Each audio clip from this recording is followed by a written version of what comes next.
Greetings, citizens. Hey you beautiful creepy human being you. Welcome to my channel and welcome to today's true crime video. I'm so happy we could meet like this. I'm so happy that somehow, in all of this that's constantly going on around us, today you and I were able to find each other on this crazy little planet that we call home. My name is Brittany or Bradderstein, whichever you prefer, and today we're going to be discussing the World's End murders. And these were the murders of two 17-year-old girls. It was Helen Scott and Christine Eady, and they were both killed by a man named Angus Sinclair. Now, Angus Sinclair is a Scottish serial killer who was convicted of 4 murders, the first of which he committed when he was 16 years old, and he's thought to have committed many more. But before we get started, if you have not yet had the pleasure, please make sure to join the Brat Pack by subscribing and ringing that bell. I put out a new video every single week, and I would love to hang out with you. Yes, you, specifically you, but I can only do that if you join the Brat Pack and become one of us. One of us, one of us, one of us. And you can also follow me on Facebook, Instagram, Twitter, and TikTok. They're all Bradderstein, but no pressure. All right, now that I'm done begging you to join my cult, we can get into this video. Now, this video is one on a case that I had not heard of. A tale as old as time for me. I was researching another case and this one popped up and I was like, oh, what's that about? World's End murders. And it did stick out to me because here's the thing. I am a fan of the Cornetto trilogies, and if you're not familiar with what that is, trilogy 1. If you're not familiar with, well, 3. If you're not familiar with what the Cornetto trilogy is, it is 3 movies: Hot Fuzz, Shaun of the Dead, and the most recent, which, well, it's not new now at all, was The World's End. So when I saw the article and it was like World's End murders, I was like, paint me intrigued. And I went and I looked, and as I started to research this case, boy oh boy, boy oh boy, was there some information to be learned. This is a very intricate case, and honestly, it's a case that shocked me. It's a case that contains some of the most horrific murders against women, against children. It contains a decades-long cold case. Like, the murders happened in the 70s and we only got resolution in the last decade. It involves new technology, new laws being passed. So many things happen in this case. There was so much to look into, and I read so many articles. I watched so many documentaries. I looked into all the sources and learned all the things, so you don't have to. So now I can sit down and present it to you in a concise way, all in one place. But buckle in, because it's going to be a wild ride. And at the end of this wild ride, I want you to answer the question of the day. And that is this. Do you believe that Angus Sinclair, the man responsible for the World's End murders, is also responsible for more than the 4 murders that he was convicted of? Now that I've said all the things I need to say, come, gather around, and let me tell you the story of the World's End murders. And now I want to start this video off with a quote, as I oftentimes do. This is a quote from the judge who would eventually hear Angus's trial after all these years, decades later. When he finally spoke to Angus Sinclair, he said to Angus, of his murder victims, Helen and Christine, and I quote, "Whatever dreams they had, they turned into nightmares shortly after they left the World's End pub, the name of which has become synonymous with these notorious murders. Little were they to know that they had the misfortune to be in the company of 2 men for whom the words evil and monster seem inadequate." Okay, to get started, let's jump into our handy-dandy time machine and head to October of 1977 in Scotland. It was at about 2 p.m. on October 16th, 1977, when a couple was just walking along in Gosford Bay. And I looked up this place, and it is the most beautiful place to find literally the most horrible thing I cannot even imagine. As they were walking along the beach, they discovered the body of a young woman. She was dead, obviously. She was naked and she was tied up with her own clothes. And that's a horrible scene to walk into. I can't even imagine it. When I think of that happening to people, I'm always like, I don't know what I would even do. Like, it seems incredibly traumatizing. And it seems like that was going to be the worst call that police get that day, right? But it was going to get worse. 6 miles away and 4 hours later, another body was found. There was a farm worker who was looking in a corn stubble field, which I believe is like immature corn. Please, Scotland friends, help me out. I've never heard this term before.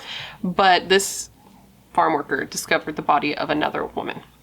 She was naked from the waist down, and on her top, she was still wearing her top, and she also had a jacket thrown across her body, and it turns out later they find out that this jacket was a jacket that she had just bought, like, right before she was killed. It was like a brand new coat. She was really excited to be wearing it that night.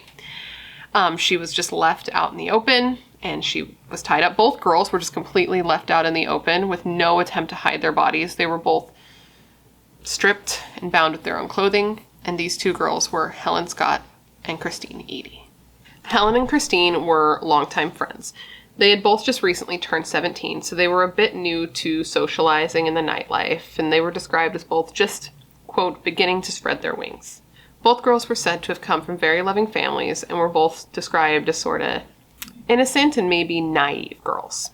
Christine was the outgoing friend, the fiery friend, bubbly and feisty. She was definitely like a go-getter. She, at 17, had already gone out into the world on her own. She had already left her parents' home, her family's home, and she had her own place that she shared an apartment with a friend of hers, and already had a job. She was already supporting herself and was seen as a definite leader. Her friend Helen was more of the quiet type, a little shy and sweet, described as, quote, soft and lovely. She wanted to be a children's nurse, and she had left school at 15 and got a job at a kilt maker's company. And though she was not really one to go out on Saturday nights and was never the type to stay out late, on this day, the day that she was murdered, she had left straight from work and went to meet up with some friends to do a pub crawl. So on this night, Helen met up with a friend named Jacqueline. I think she went by Jackie, and they got a drink at one bar. And then Christine and her roommate went to another bar, and they got a drink, and then the foursome all met up together at the Royal Mile. Which, for those of us who aren't local, the Royal Mile, I had to look it up, is a group of streets that form the main thoroughfare of the old town of the city of Edinburgh. And there are several bars in that area. So the girls went from bar to bar, and eventually they ended up at the World's End pub. That was their last stop. And on the wall inside, there's a sign that said, quote, behind these walls is the world's end, end quote. And a lot of people find that to be very ominous, considering what happened to these girls. So it was October 15th, 1977, when the girls entered the packed bar. And I do mean packed. I read online that 200 people came and went from this bar that night, but they were able to get in. A lot of people saw them, obviously 200 people in and out, and they found a seat towards the back. They sat down, they chilled out. They were technically underage, so they shouldn't have been there drinking in the first place, but they did what they could to hang out and have fun. Maybe they were going to get carvery dinners so that they could drink, because according to the in-betweeners, that is a thing. Now, at some point during that evening, Helen and Christine's friends, Jacqueline, and the other girl's name was Tony, they came up to the girls and they're like, hey, let's get out of here. There's a super fun party. We should go and do that now and be done with this. That sounds great. But by this time, Helen and Christine did not want to leave because they, at this point, were in the company with a couple of older dudes. And they were like, we would rather be hanging out with these guys, actually, so we're not going to go. So Jacqueline and Tony were like, okay, cool, that's fine. And they bounced, okay? And then that left Helen and Christine alone with these men. Now, these two girls, Helen and Christine, were last seen alive at about 11:15 p.m., leaving the World's End pub. And that's why this has been referenced. This has been called the World's End murders, because, they were last seen at the World's End pub. So they leave, and they're in the company of two men. And the last person to actually see them alive, besides their murderers, was actually a cop, because this cop was stationed on the Royal Mile in case any of the rowdiness from all the pubs nearby spilled out into the street at closing time. And he was standing out front, and one of the girls, I couldn't figure out if it was Helen or Christine, fell, because there was different reportings on it, but the cop helped her up. And he noticed them specifically because Helen was wearing a very distinctive coat. It was a nice new Burberry coat, very fancy. She had just bought it with her first paycheck, and it was the same coat that would later be found thrown over her dead body. So anyways, the cop, his name was John the cop, helped the girls up, sent them on their way, and they walked off into the foggy night with the two strangers that they had met that night. The following morning, Helen's parents realized that she had never came home, and the alarm bell started going off in their head. They knew that something had to have been wrong, because this just wasn't like her. Her mom at this point started calling friends to see if maybe she spent the night at one of their houses, but she knew this was a long shot, because again, that just wasn't something that she generally did. And so she called and she spoke, I believe, to Jackie and Tony, if I remember correctly. And both girls were like, no, she didn't stay with us. We haven't seen her. And it was at that point that Tony, who was Christine's roommate, was like, oh shit, Christine didn't come home either. It was at this point that her parents, Moraine and Margaret were their names, called and reported their daughter missing. So they put in the report, and then they had to just kind of sit and wait for any news to come in, sit for them to either have their worst fears realized, or for their daughter to just show up back at home with some sort of excuse. And they were kind of holding out hope, but that was quickly kind of squashed for them when they were listening to the radio and they heard a report of 2 young girls' bodies being found out in the open. And then they were really, really like, well, this is our reality right now, when the cops called them and said they needed them to come down to identify one of the coat that one of the girls had been wearing when they were found. Now, both girls had been found more than 20 miles away from the World's End pub where they were last seen, and they were found in horrific condition. I'm going to now describe that, so if that's not something you want, maybe skip ahead like a minute or so, because it's pretty intense. It was determined that both girls had been tied up, gagged, beaten, raped, sodomized, and then strangled with items of theirs and each other's clothing, and then just left out in the open with no attempt at all at hiding their bodies. The girls were both covered in blunt force injuries from kicks, punches, and bites. Like, these guys, animals. These girls had been stomped on and strangled. Like, it was a very, very brutal murder. And then certain items had been stolen from them, like certain articles of clothing, jewelry, and shoes. Though it didn't seem like it was a robbery, it just seemed like they took certain things as maybe souvenirs. Christine's injuries were consistent with being repeatedly punched. Like, she was subjected to so much blunt force trauma. And then they had evidence that somebody literally kneeled on her body when they were strangling her with their bare hands. They then placed a ligature around her neck and a gag in her mouth that was made out of her own underwear and held in place with her own bra. Her cause of death was due to asphyxia, due to the strangulation by the ligature and by gagging of the mouth. Helen's injuries were also really bad. She was covered in scratches and there was a ligature mark around her neck, and she had one injury that was consistent with a shoe, quote, stomping on the left side of her head. They literally left a footmark on her face, dude. Like, oh my God. Like with Christine, Helen's cause of death was asphyxia, and that was due to strangulation. She had been strangled with Christine's belt. After the girls were murdered, Helen's little brother said that he just sat in his house and stared at his front door, just accepting the fact that he would never see her walk through the door again. And he said that after she died, his family didn't celebrate holidays for like a really long time. It really broke their family, which I can only imagine. And police were like, shit, like they were under a lot of pressure to solve this case immediately, because this was like a very intense and particularly brutal double murder, you know what I mean? And it was said to, quote, stop Edinburgh in its tracks. The chief constable at the time, his name was Tim Woods, Mr. Tim is what we're going to call him. He said of these murders and the impact they had on the community, and I quote, because of the nature of the victims' complete innocence, and because of the nature of their death, and because there were 2 of them, it was shocking. It was a shocking, shocking crime. This sort of thing didn't happen here. Now, police responded to these murders swiftly by launching a nationwide manhunt that turned into one of Britain's longest and most famous murder investigations. Roadblocks were set up. Anyone who was in the area that night was questioned. They ended up taking statements from over 13,000 people and ended up putting together a list of 500 potential suspects. But despite their tireless work and their best efforts, they were unable to narrow it down to one suspect. Every man who was at the World's End between 10 p.m. that night and midnight was tracked down and questioned. There were mouth swabs taken from all of the convicted criminals. And I don't think it was just people who were in jail. I think it was just people who had criminal records that were born between 1937 and 1960, whose records included a violent or sexual crime. They were mouth swabbed. They were like, we need your DNA because you be violent. And these were violent murders. And then the girls, their case went from just like a local case to like, it blew up and became a nationwide case. It was very, very, very famous in the Scottish media. And the photo of the girls, it was a photo booth picture that police used to try to like garner tips and to like promote the case, get leads, etc, etc. This photo was like burned into people's brains because it was shown so much.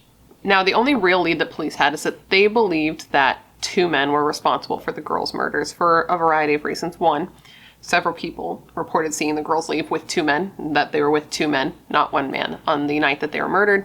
And on top of that, the knots that had been used to bind the girls and gag the girls, it seemed like 2 different types of knots were used. And I guess 2 of the knots on Christine's body seemed to be more advanced knots and seemed like they were done by somebody who knew what they were doing, knew how to tie like fancy special knots, maybe he was a Boy Scout or some shit. And they were like looked into, and an expert did believe that 2 different people had tied the knots, but they couldn't, of course, be 100% sure.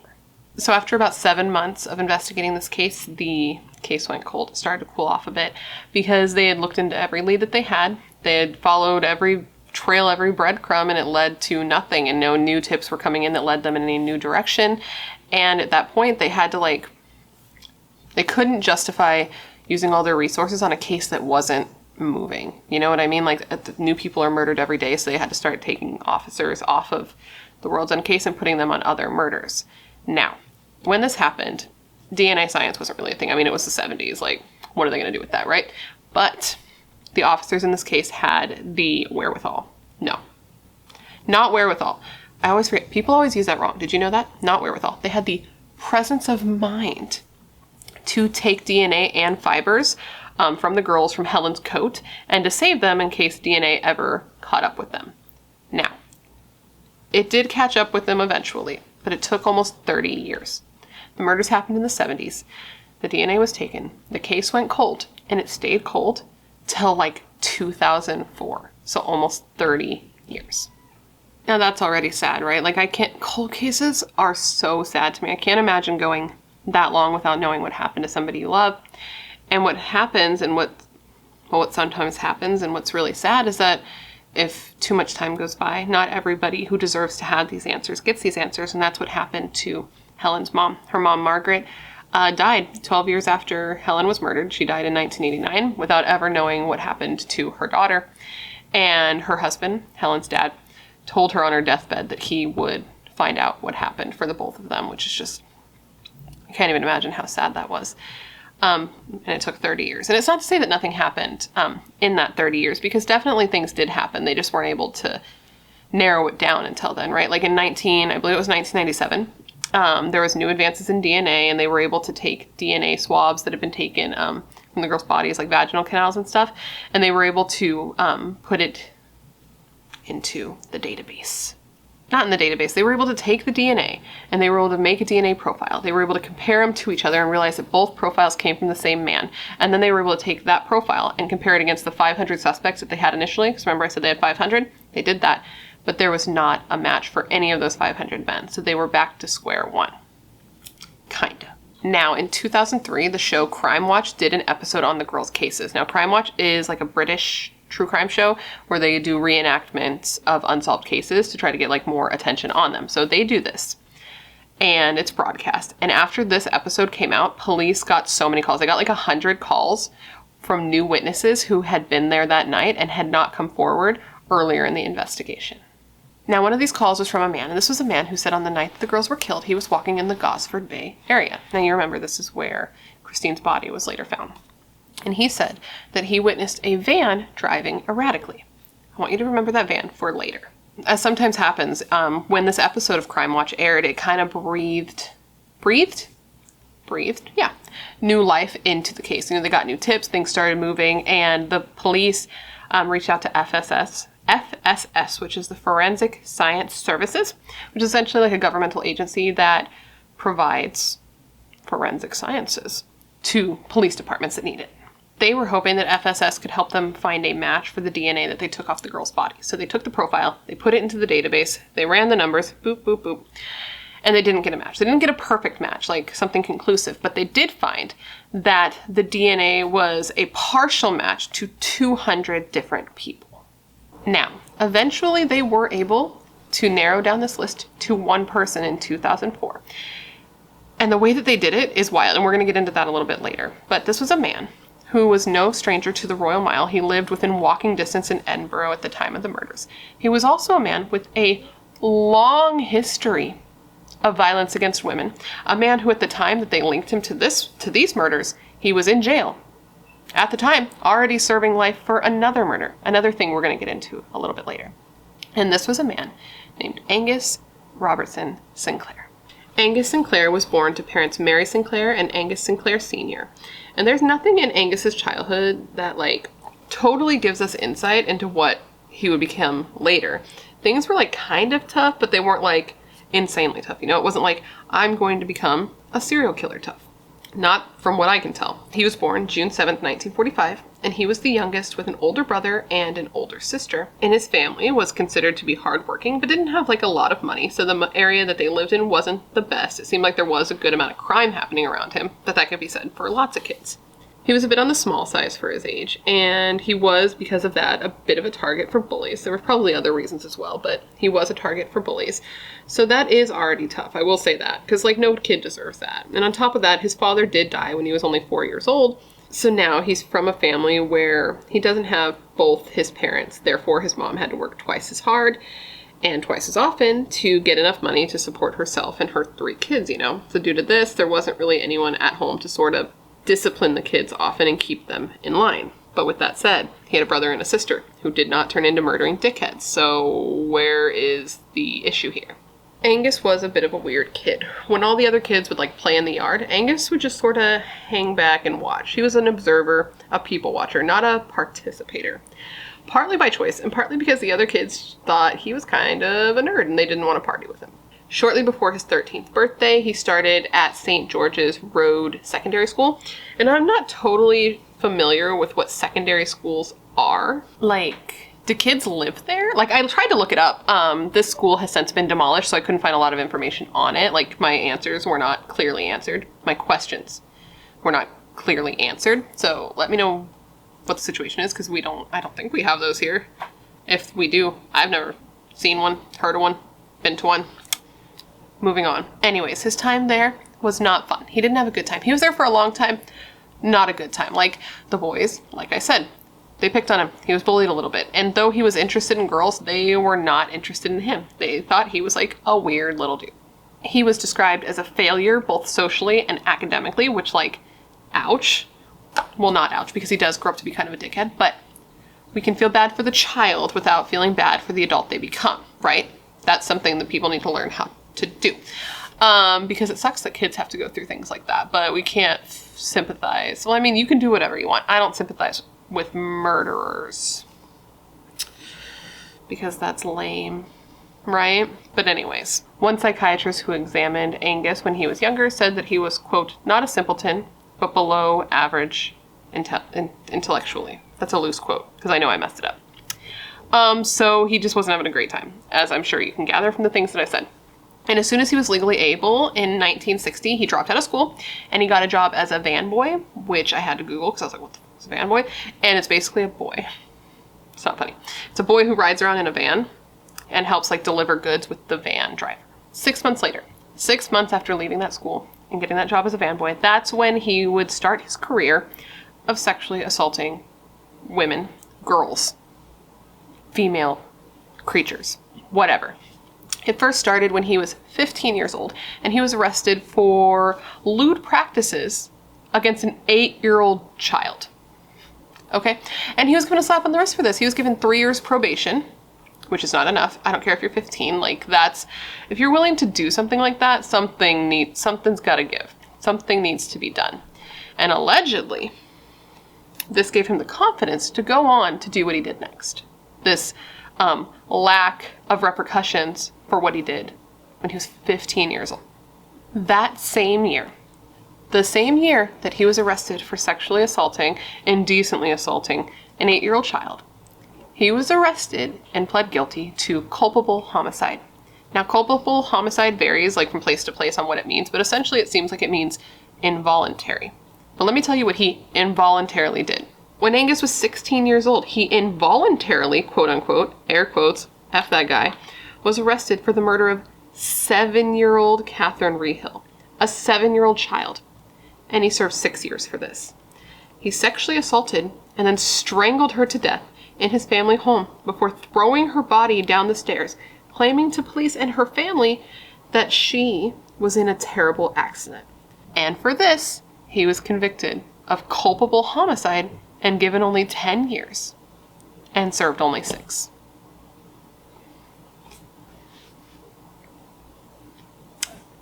He served less years in prison than she lived on this planet. The judge who heard Angus's case called him, quote, callous, cunning, and wicked, and a psychiatrist basically said that he would remain a very dangerous sexual predator. But sure, Let's let him out in 6 years for killing a 7-year-old child. Now, I know I breezed through Catherine's murder, which is really not my style to do. You know, I like to really get deep and into the weeds on everything that we talk about here. But the thing is that Angus had a lot of victims, okay? He had so many victims that, like, 4 that we know of. Catherine's one of them. The World's End Murders. We have 1 more to talk about today. And a lot of suspected victims, right? So it would be a lot to cover all in one video. It almost feels like maybe all of his other victims and potential victims deserve a video of their own. I don't know. Anyways, after being released from jail for murdering a 7-year-old, Angus went on to seemingly get his life together. From the outside looking in, it looked like things went well. He went out, he found love, right? He met this nurse trainee, a beautiful, I assume, I didn't actually look up a photo of her, because she plays such a small part in the story, a woman named Sarah Hamilton. They got married. They got a home. They had a son named Gary, and it just seemed like he was doing really well. He got a job as a painter, like everything was going well, right? Like he's a model citizen. Rehabilitation at its finest. Spoiler alert, fucking no. It is believed that in 1977, Angus Sinclair went on a murder spree where he killed at least 6 women in a span of 7 months. Of these 6 women, during this spree, Helen, Scott, and Christine Eady were of those 6. There are 4 more just in that year that are linked to him, in addition to others. And again, that might be something that we might just have to talk about a little bit later. So Angus went on committing crimes for a while without getting caught. It's very frustrating, but things did catch up with him eventually, and in 1982, he was finally arrested. So this was years after the World's End Murders. He ended up being charged with a bunch of rapes and sexual assaults of young children, which is just, like, disgusting. And for this, he was actually given life in prison, which is, like, good, because he's a monster, right? But he's a monster that was doing surprisingly well in prison. He was, like, a model prisoner. He had a prison job. He had his prison life. He was doing great. It was while in prison that the higher-ups, people in law enforcement, were like, hey, Angus, would you mind giving us some of your DNA so that we can enter it to a database that we're building, right? And at this time, DNA was still it was in its infancy, right? It wasn't being used in a way that would lead him to believe that this would come back to bite him in the ass later. So he agreed to give it to them. And let me just say, it did come back to bite him in the ass later, hence this video. It first bit him in the ass in 2001, so this was years after he gave his sample. He probably forgot that he even gave it, to be honest, because this was like so long ago. He's like, oh shit, that DNA I gave, what would that be, like 20-ish years ago, a little under 20 years ago, is now coming, these dogs are coming to bark? I don't know if that's not a saying. Anyways, he was still in prison at this time for all of the assaults against children, and he was getting close to probation type situation, right? And that's when he was linked to his first murder besides Catherine. So the first murder that he had been linked to that he had committed years ago. And this was the murder of a 17-year-old girl named Mary Gallagher. Mary had been murdered in November of 1978, so just over a year after the murders of Helen and Christine. Mary had been dragged into the bushes, sexually assaulted, beaten, and had her throat cut and a ligature tied around her neck. Police actually did have a different suspect in mind, but when they tested this person's DNA, it wasn't a match. But then they were like, oh wait, this guy might not be a match. Whoever that guy was, I didn't see who the original suspect was because he didn't do it. But they did have a match in the system, and that was a match to Angus Sinclair. So even though this happened years ago, I said this happened in 1978, he didn't end up getting connected until 2001, and that's because, like a cold case review, which we're going to get into more thoroughly in next week's video, a cold case review looked into her case, was able to pull it out, was able to see that there was DNA, put it into the database, bing, bang, boom, Angus Sinclair. And because of this, police were like, we were able to get this guy after decades of him being free. Maybe we should look into some of our other cold cases. But real quick before we move on to other things, many other things, can you imagine what Angus was thinking? He must have just been like, damn, dude, I can't believe I gave that DNA, because at the time he couldn't have known that it was going to link back to him. But knowing what he had done, he knew what he had done. He knew what he could potentially be connected to. How, like, I'm bigger and better and smarter than everyone else is that mentality? You know what I mean? Like, he really thought he was the smartest guy in the room. But anyway, Mr. Tim, the constable at the time, Mr. Tim, he said of Angus giving his DNA, and I quote, "No way will he have known or even have thought that one day That would be his nemesis. That day that all his debts would come back to haunt him. So for a quick mid-video recap, what he's done so far. Assault an 8-year-old. Then goes on to murder 7-year-old Catherine Rehill. Then commits a bunch of allegedly is suspected of committing a bunch of different murders during a killing spree, which we'll talk about later. Then the World's End murders, Helen and Christine. A year later, he murders Mary. Then he changes his MO a little bit and starts assaulting and raping children between the ages of 6 and 14. Gets arrested for that, is in jail serving life. While in jail serving life, about to get on parole, about to be freaking paroled, is re-convicted, found guilty of murdering Mary. I just wanted to bring us back to speed here on what we've been discussing because I know this is a very involved case and I've been talking about a lot of stuff. Now, this is a side note, but I feel like it's worth mentioning because it's one of those things that I cannot wrap my head around. When I learned this, I was like, I'm sorry, but fucking what? And it's one of those things that, like, I know and I'm haunted by, and I feel like I want to tell you so you can be haunted by and as blown away as I am. So when Angus was arrested again for all the assaults against children, he was evaluated again, and he was found to be just as much of a risk now as he was when he was released for killing Catherine. So rehabilitated? I think fucking not, right? So he's back in jail. They're like, oh, he's just as much of a risk as ever. Ah, terrible guy. But at some point during his prison sentence, he was given permission to leave jail.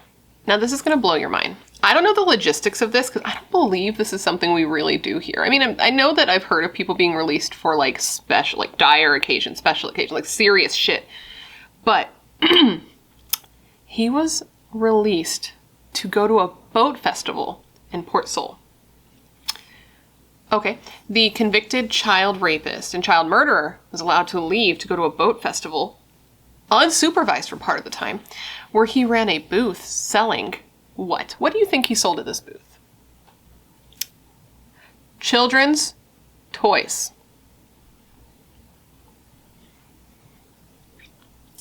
Who made that call? That's the most ridiculous thing I've ever heard in my life.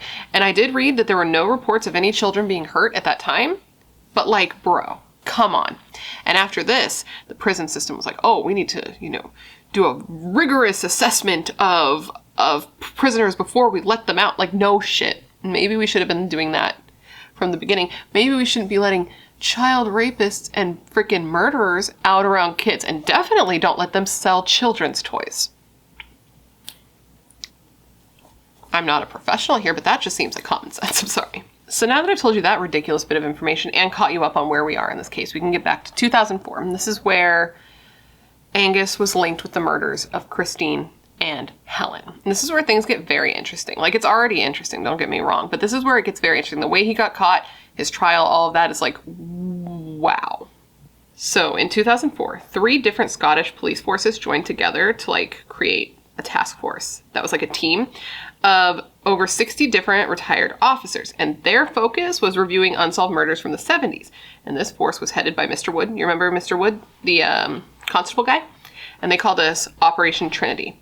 Mr. Wood said that he believed Angus Sinclair was guilty of many murders, in addition to the murder of the World's End girls, Helen and Christine, and also Mary and Catherine, for that matter, and that he couldn't go on without trying to solve them. He said that sometimes people lose sight of the fact that these were 2 girls that were murdered before ever getting to live life, before coming into their potential. You lose all of that. You lose anything they could have been, anything their kids or grandkids could have been if they had gone on to, have families, if they had chosen to do that. And you forget sometimes, I've talked about this, I've talked about how it's important to remember these are real people and to humanize them, because you forget about the lasting impact it has on families, especially when you never find out what happens. So this task force looks at unsolved cases. They look at like over 1,000 unsolved cases, and they come up with six that bore a unique signature. And when a forensic scientist looked at all of these cases, forensically, science, they determined that they believed that all 6 of these murders were committed by Angus Sinclair. Of these murders were the 2 murders, the World's End murders, Helen Scott and Christine Eady. But there were also an additional 4 women that they believe Angus killed.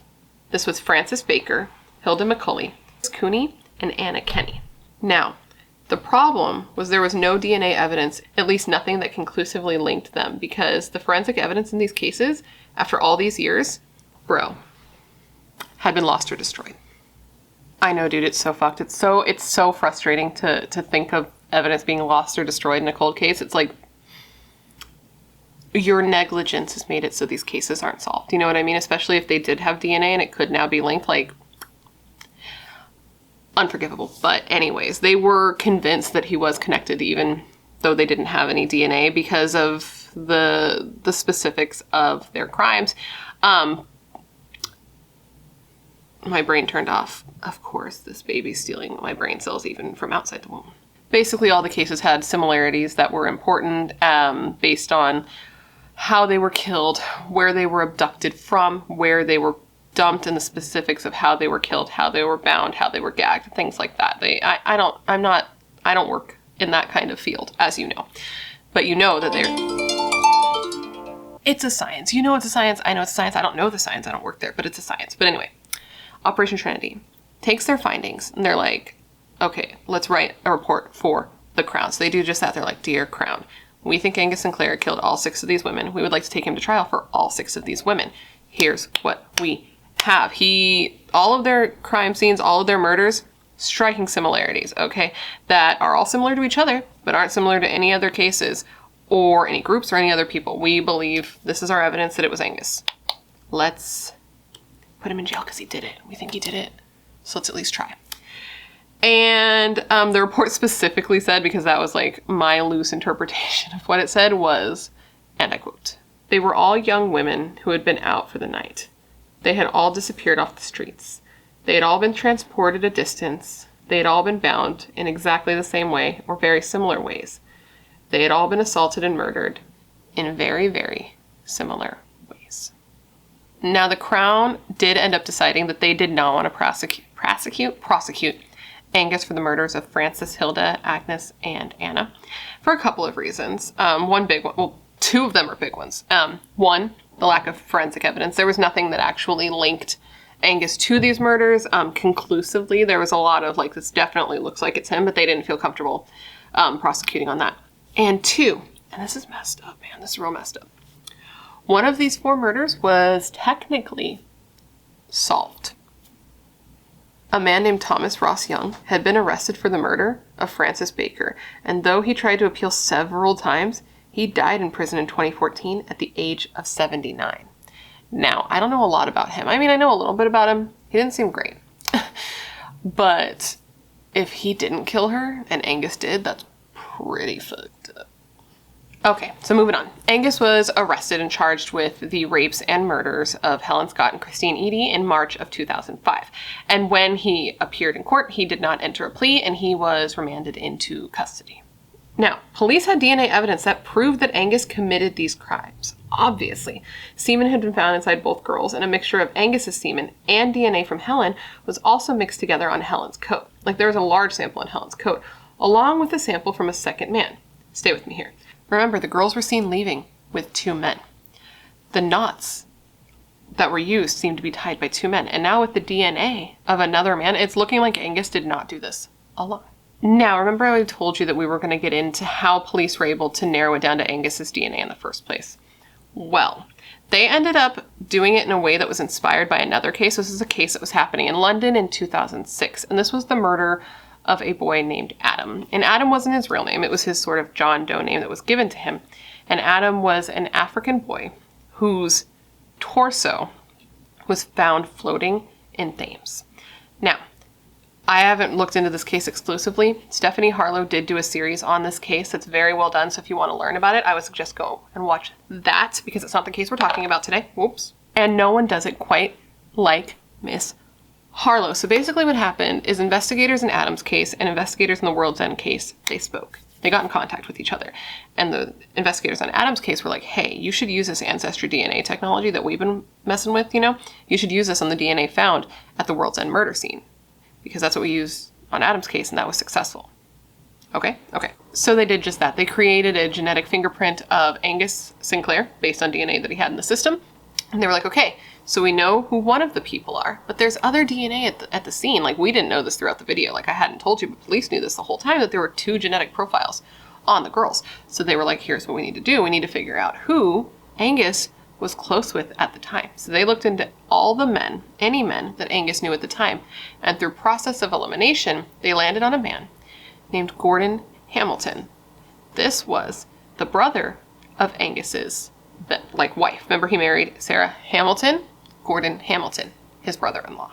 I guess they had went through and they had tested all of Gordon's other siblings just to make sure it was none of them. And all they had left was Gordon. But the problem is, by the time that they figured this out, Gordon was already dead. He had died and he had been cremated, so they didn't have any of his DNA to test to confirm that it was him. Apparently no one in his family had kept any of his stuff, and from what I read, it seems like maybe they weren't close anymore, because I saw it reported that Gordon, quote, died a pauper's death in a Glasgow homeless shelter. Which, like, yikes.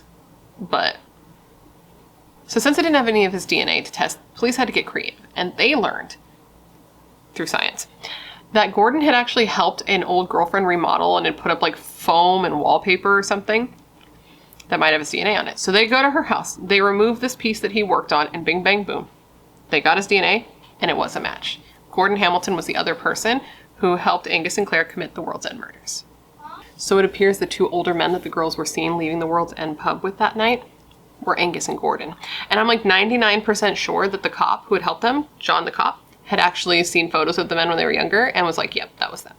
Now, I don't know a ton about Gordon. There wasn't a lot of information on the internet about him as a person, since like he's already died before who he was became relevant. I know that he did martial arts, which is something, and that despite their age difference, Angus was older. He and Gordon became very close, and Gordon had even lived with Angus and his sister, Angus's wife, you know, Gordon's sister, for a time. They were buddies. They hung out all the time, and after Angus bought that van, spoiler alert, Angus had a van, the 2 would take it and go away together on the weekends. They'd go out drinking and fishing, but clearly they did more than just that, because eventually they must have started to discuss their mutual interests, which included raping and murdering women. Girls. They were under 18, they're children. Moving on. The trial. This is where it gets very interesting and also fucky. So basically what happened is the prosecution put forth their theory of what happened that night. They believed that Angus Sinclair and Gordon Hamilton had either forced or convinced Helen and Christine to get into their van near the World's End pub after they left. And at that point, they were held against their will. Now, if you recall, a man had called into police with a tip after that Crime Watch episode aired, and he said that he saw a van driving erratically near Gosford Bay. Well, it turns out this was Angus's van. It was proven that Angus owned a van just like the one that the witness had seen. Basically, it was a van that he had converted into like a camper or a caravanette, if you're fancy. And he sold it in February of 1978, and after that it passed through several owners before being destroyed in 1998. So it couldn't be tested like the interior for DNA or anything like that. Luckily though for police, some people who owned the van after Angus had taken photos of themselves with it, and they were able to like track these people down and look in the photos. And in the photos you could see the interior of the van, and it looked to be identical. But police then went as far as tracking down another van that had the same like interior as the interior in the photo. That was proven to be the same interior that Angus had because they hadn't changed it after getting it from him. And they took this new van and they tested those fibers against fibers found on Helen's coat, and supposedly it was an identical match. I will say that this is interesting, but not compelling to me since they didn't have like the real van, but I thought it was worth mentioning because they like went at it, trying to prove that the fibers were from Angus's van, even though they didn't have the van because it had been destroyed in 1998. Now, basically what police think happened is that after the 2 men took the girls, that they then went and took them to the area where Christine was found. They stripped her, tied her up, gagged her with their own underwear, and then raped and murdered her. They then went to the area where Helen was found and forced her to walk barefoot into a field where they just beat the shit out of her before raping and killing her as well. They weren't totally clear on which girl died first, but that's what they believed happened. They just weren't exactly sure on what order it happened, but that's what they believed. So by this point, Angus had pled not guilty, and he lodged 2 special defenses, which were consent and incrimination. Basically what he was saying is that, yes, he was there. He was with the girls. Him and Gordon were together with the girls. And that he had had consensual sex with both girls. And then he left. So any violence that befell upon them, is that a word, befell? Any violence that befell upon the girls was not at his hands, but at Gordon's, who was now dead, long dead of liver failure, so he couldn't be there to defend himself. Who's going to contradict his story? Dead men tell no tales. He literally said that these two children, these girls were described as like innocent girls, had chosen to join these two older men for a double sex session. And when he was done, he was like, thanks guys, I'm gonna go fishing, and then left the girls with Gordon, and he supposedly killed them himself. It just is so ridiculous to me. It really is. But his defense attorney had one job, just to prove that Angus did not rape and kill these girls, that Gordon had done it, and Angus had just simply been with them before. The defense argued that Angus shouldn't even be on trial for these crimes because there was insufficient evidence to connect him in the first place. Everything about the case was circumstantial, and he basically said that the prosecution, or the Crown, as it's called over there yonder, had failed to prove that Angus had been involved in any act of force or violence against the girls, and said that there was no proof at all that the sex between Angus and these girls was non-consensual. The DNA on the girls was said that, like, the chances of it matching to anyone but Angus was 1,000,000,000 to 1. So instead of fighting the DNA, he just fought how it ended up there. The defense was essentially like, listen, there were no eyewitnesses that could put Angus there, and you have no way to prove that this wasn't consensual and that he wasn't just off fishing after the fact. And this is going to blow your mind. This is going to blow your mind. So the jury never even had to make this difficult decision, never had to make this call, never even got to see any of the evidence, because the judge agreed with the defense and said that the evidence against Angus Sinclair was neutral at best, whatever that means, and formally acquitted Angus Robertson Sinclair. Never even put it before a jury, just acquitted him. And he said, and I quote, "As far as the murders themselves were concerned, there is no forensic evidence linking the accused to items used to kill the girls." And bro, I know it's like, what? But he's honestly kind of right. So what happened here is that apparently there was additional DNA. There was DNA of Angus's found on the ligatures used to tie up the girls, like the bindings, the neck stuff, all that jazz. There was DNA of Angus's found on it, but the sample that they had wasn't a good sample, and it was conclusive, but it, like, the odds weren't like 1,000,000,000 to 1 like they were with the semen, right? So the prosecution chose not to include it. They were like, listen, I don't want to give them anything that could give the defense a way to twist it into reasonable doubt, anything like that. I want to leave anything that's not conclusive out so we have the best chance of winning. But it backfired because if he had submitted this DNA, like if this was admitted as evidence, it would be pretty hard to say that that part was consensual. You know what I mean? It would be pretty hard to be like, yeah, they consensually let me tie them up and gag them, and then they were killed. You know what I mean? Like, it would be harder to explain away than just the semen, even though I think that that was like a laughable try, but apparently the judge disagreed. Whatever.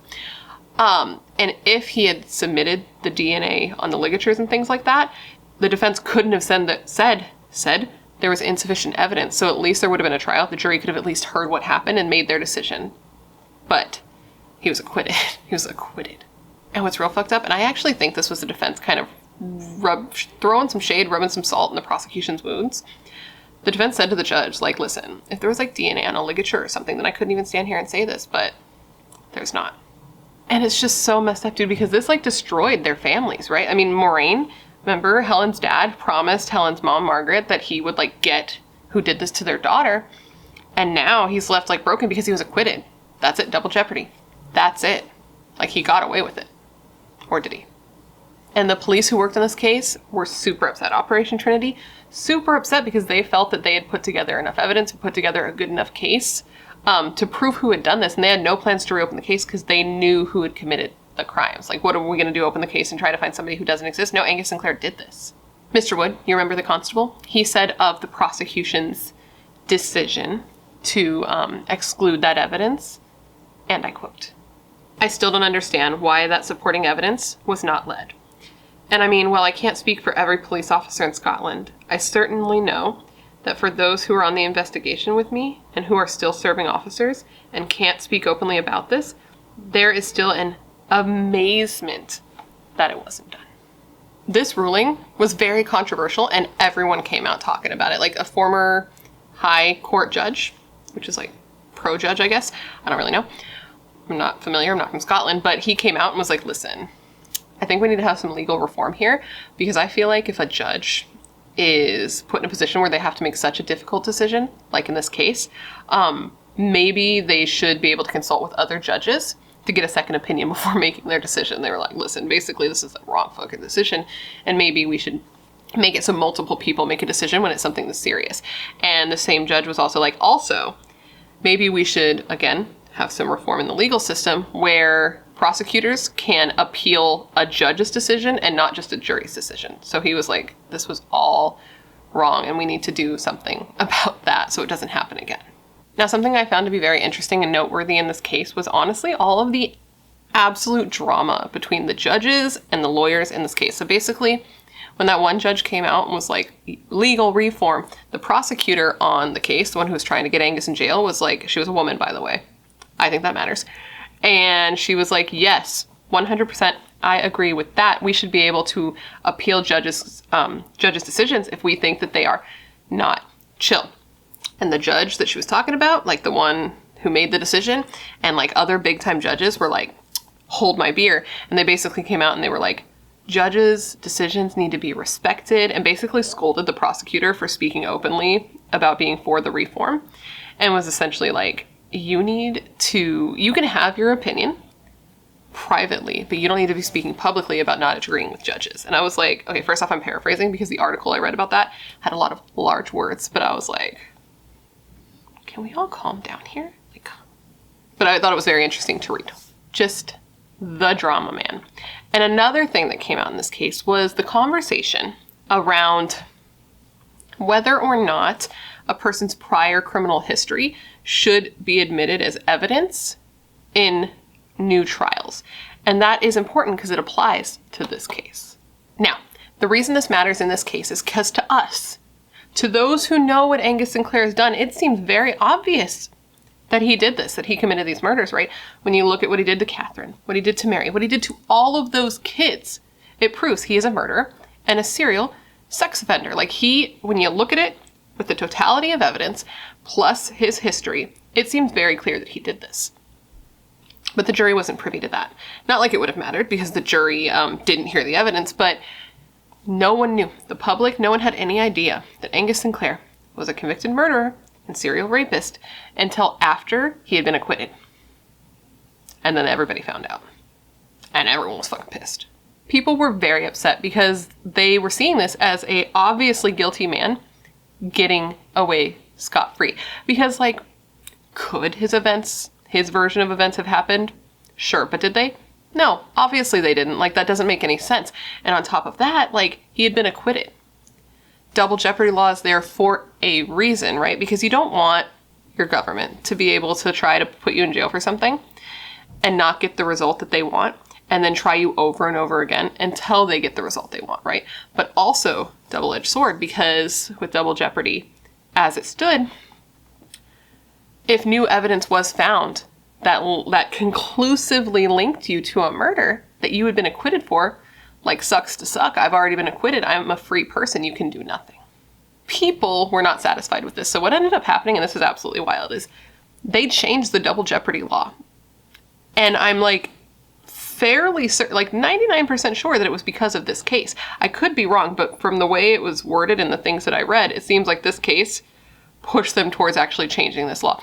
That, and like other countries like England and Wales had already made modifications to their double jeopardy laws, and basically Scotland was like one of the last ones in line to do this. So they were probably like, well, everybody else is already doing it, and now we have this situation, so maybe we should change our laws as well. And basically what happened was the Scottish Parliament passed the Double Jeopardy Scotland Act of 2011, which, long story short, in regards to this case, it meant that if new evidence was presented, a person could be tried for the same crime twice. Though Scotland set significant tests for the prosecution to overcome before an accused person who has been acquitted can be tried for the second time for dangerous crimes like rape and murders. And I mean, It appears this was done retroactively because now they can go back and retry Angus Sinclair. And that happened in 2011. Not the retrial, but the law being changed, 2011. And from there, things happened pretty quickly. In 2012, it was announced that the World's End murder investigation was being reopened because new evidence that was not present at the time of the original trial had now been presented. It had now been found. Bing, bang, boom. New evidence, and this is one of the things that was needed to retry a person under the new double jeopardy law. Shit was going down. In 2013, there was a hearing with several judges and the prosecutors, and it took like several days of the prosecutors basically presenting a case as to why Angus Sinclair should be retried with their new evidence. And after like a couple of months, I think it took like a review process, it takes a little bit of time for these things to happen. You know how the legal system works over here. I don't know about over there, but everything takes forever. It was determined that Angus Sinclair could be retried for the World's End murders, and he was going to be the first person to be retried since the double jeopardy law was passed. The second trial began in 2014, which was 7 years after the first trial, and new evidence was submitted. One of the things that was submitted was soil from the bottom of Helen's feet from when she was presumably walked into that field, like they had, thought happened. And on top of that, they had found new DNA. They had found more DNA on the girl's body because they used a new technology called crime light, where essentially there's a hair in the air. Essentially, crime light is like these scientists wear these goggles and they shine different colored lights. I sound so stupid. I don't understand completely. But different colored lights that bring up different things that you couldn't see with the naked eye. And from doing this, they were able to see that there were DNA in places that they couldn't previously see that it had been there. So it had been there the whole time, but they weren't able to actually detect it until crime light was used. This was the first time that crime light was used in a Scottish criminal case, was in the World's End murders. Basically, when they used that light over the evidence they had, they found that they could see much more DNA on the items that were already uncovered in the scene, including more DNA that they had initially not seen on the ligatures that were used to bind and strangle the girls. Not bound, bind and strangle the girls. They were also able to find that DNA that was found inside Helen's coat and on the ligature made of her bra and tights around her neck were a match to Angus, and the odds of this DNA belonging to anybody else was 1,000,000,000 to 1. And real quick, I found this quote from this article I read, and they were talking about crime light and specifically. They were talking about crime light specifically, and when I read this quote, I was like, that's a really good quote. And you know how I like a good quote, and I like to share a good quote with you, so I wanted to read it to you. The DNA samples were found deep in the knots of the ligatures and had remained hidden from view for more than 30 years until scientists could literally shine a light on the evidence. It's a good quote. And all jokes aside, 30 years. 30 years, man. Can you imagine how hard that was on her family? I know I already mentioned that her mother died, but like I remember reading that her mom said that she would just sit up awake at night, just sit waiting, wondering if it would ever be solved, if she would ever know what happened to her child. She said that it was a living sorrow for her whole family. And I was like, damn, that's really sad. And she just waited and waited and waited and died. You know what I mean? She never got to know what happened to her daughter. And I think that that's really sad. Like, it's great when these cases can be solved so long after the fact, but it's tough because it's like, yeah, it's solved. And we know now, we know who did this, but like, should have happened sooner. It's basically it. I know that it couldn't, and like the science wasn't there, but it's just a shame. It's a shame. Well, the science was there. It's just a shame. It's a shame that not everyone who loved her got to know what happened to her. But at least it is solved. They were so young, and they died in such an awful way. They really did deserve justice, right? Like everybody does. It's just like how they died is so scary and so intense to me. I mean, the prosecutor even said that their deaths were, quote, terrifying, horrific, and barbaric. Angus tried to deny it, of course, and his attorney tried to say that the evidence they found was unreliable since, this was the first time the science had been used, but the jury was like, nah, dog, like, we don't believe you at all. And after just 2 hours of deliberation, they found Angus Sinclair guilty of the murders of Helen Scott and Christine Eady in November of 2014. So 37 years after their murders, and he was brought down by evidence, by DNA that he had given voluntarily. The judge said to Angus, and I quote, "You have displayed not 1 ounce of remorse for these terrible deeds. The evidence in this case, as well as your record, details of which have now been revealed, shows that you are a dangerous predator who is capable of sinking to the depths of depravity." He added, quote, I do not intend to waste many words on you. You are well aware that the only sentence I can pass is one of life imprisonment. Angus Sinclair was sentenced to life in prison with a minimum sentence of 37 years, which I believe was just for the trauma because, it had been 37 years since the case was solved. And this was effectively a death sentence for him because at the time that he was convicted, he was 69 years old.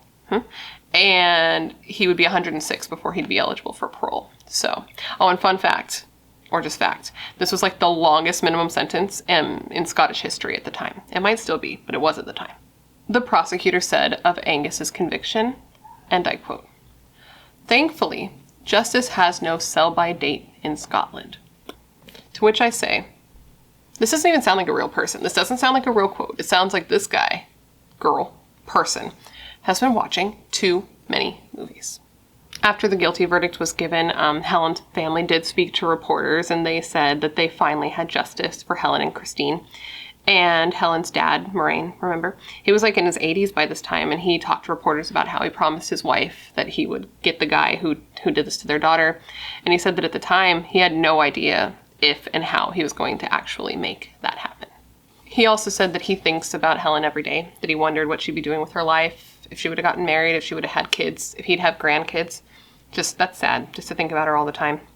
And her brother, Helen's brother, said that, I think his name was Kevin, he said that he thought that 37 years was appropriate because it had taken 37 years for him to get put in jail. And he also said the most heartwarming thing. He said that after the verdict was read, he went to Helen's grave. And that when he got there, there was a shit ton of roses left there. And they weren't left by him. He said he didn't count them, but there must have been 30 roses. And he said that with these roses, there was a card that said, quote, "As a nation, we will never forget." Moraine, Helen's father, said that he believes that the double jeopardy law being changed is Helen and Christine's legacy. He said that it'll help other families who are in the same position as him, get justice, that just because they weren't able to previously, if new evidence comes out, they can find out what happened to their loved ones, and they don't get to just never have answers, which is a pretty sweet thing. It's sad that something terrible always has to happen before something good can happen, but I guess it's good that something good comes out of something. You may notice that I talked a lot about Helen's family in this and not Christine's family, and that's because Helen's family was vocal and Christine's family just wasn't. And that's okay. That's exactly perfectly right. Any way that any person wants to deal with a loss like this is appropriate. It's whatever works for them, and they've chosen to just stay quiet and not speak to the media and not speak to people about it. That just happens sometimes. Everybody deals differently. I remember when my friends were murdered, one of the families, because I have 2 friends murdered, they were a couple, one of the families speaks out often, spoke to the media often, even did one of those TV shows for IDTV, where the other parents don't talk at all and don't want anybody talking to them. They don't want to think about it, so it's perfectly all right. But I just wanted to explain why I didn't include quotes from Christine's family, because it's not that I don't want to, it's just that they don't exist. But what I was able to find out is that Helen's brother did give some information about Christine. Kevin Scott, which is Helen's brother, said that Christine Eady was a popular, friendly, and likable girl who her family dearly loved. And he went on to describe his own sister Helen as a country girl with beautiful blue eyes and a beautiful smile that he will never forget. Now, Angus Sinclair did try to appeal his conviction, as everyone always does. He said that the 37 years was excessive and that it was done simply for the drama, which he's probably right. And he also said that he believed that his previous crimes were taken into consideration when it came to sentencing him for these particular murders, and that was improper. He listed a couple other things like blah, blah, blah, like other cases and the types of sentences they got in comparison to him, but the appeal was unsuccessful, and it didn't end up really mattering anyway. In 2019, Angus Sinclair died in his prison cell at the age of 73. I guess he suffered a series of strokes, which is really just his awful, awful, evil body eating itself from the inside out, and just destroying him. But in reality, I think he just died in his sleep. So that's a kindness that he didn't give the people that he tormented, but okay. I guess there's something I read that was interesting, is that I guess there was no sketchiness or anything regarding his death, no worrying that he wasn't getting the care he needed.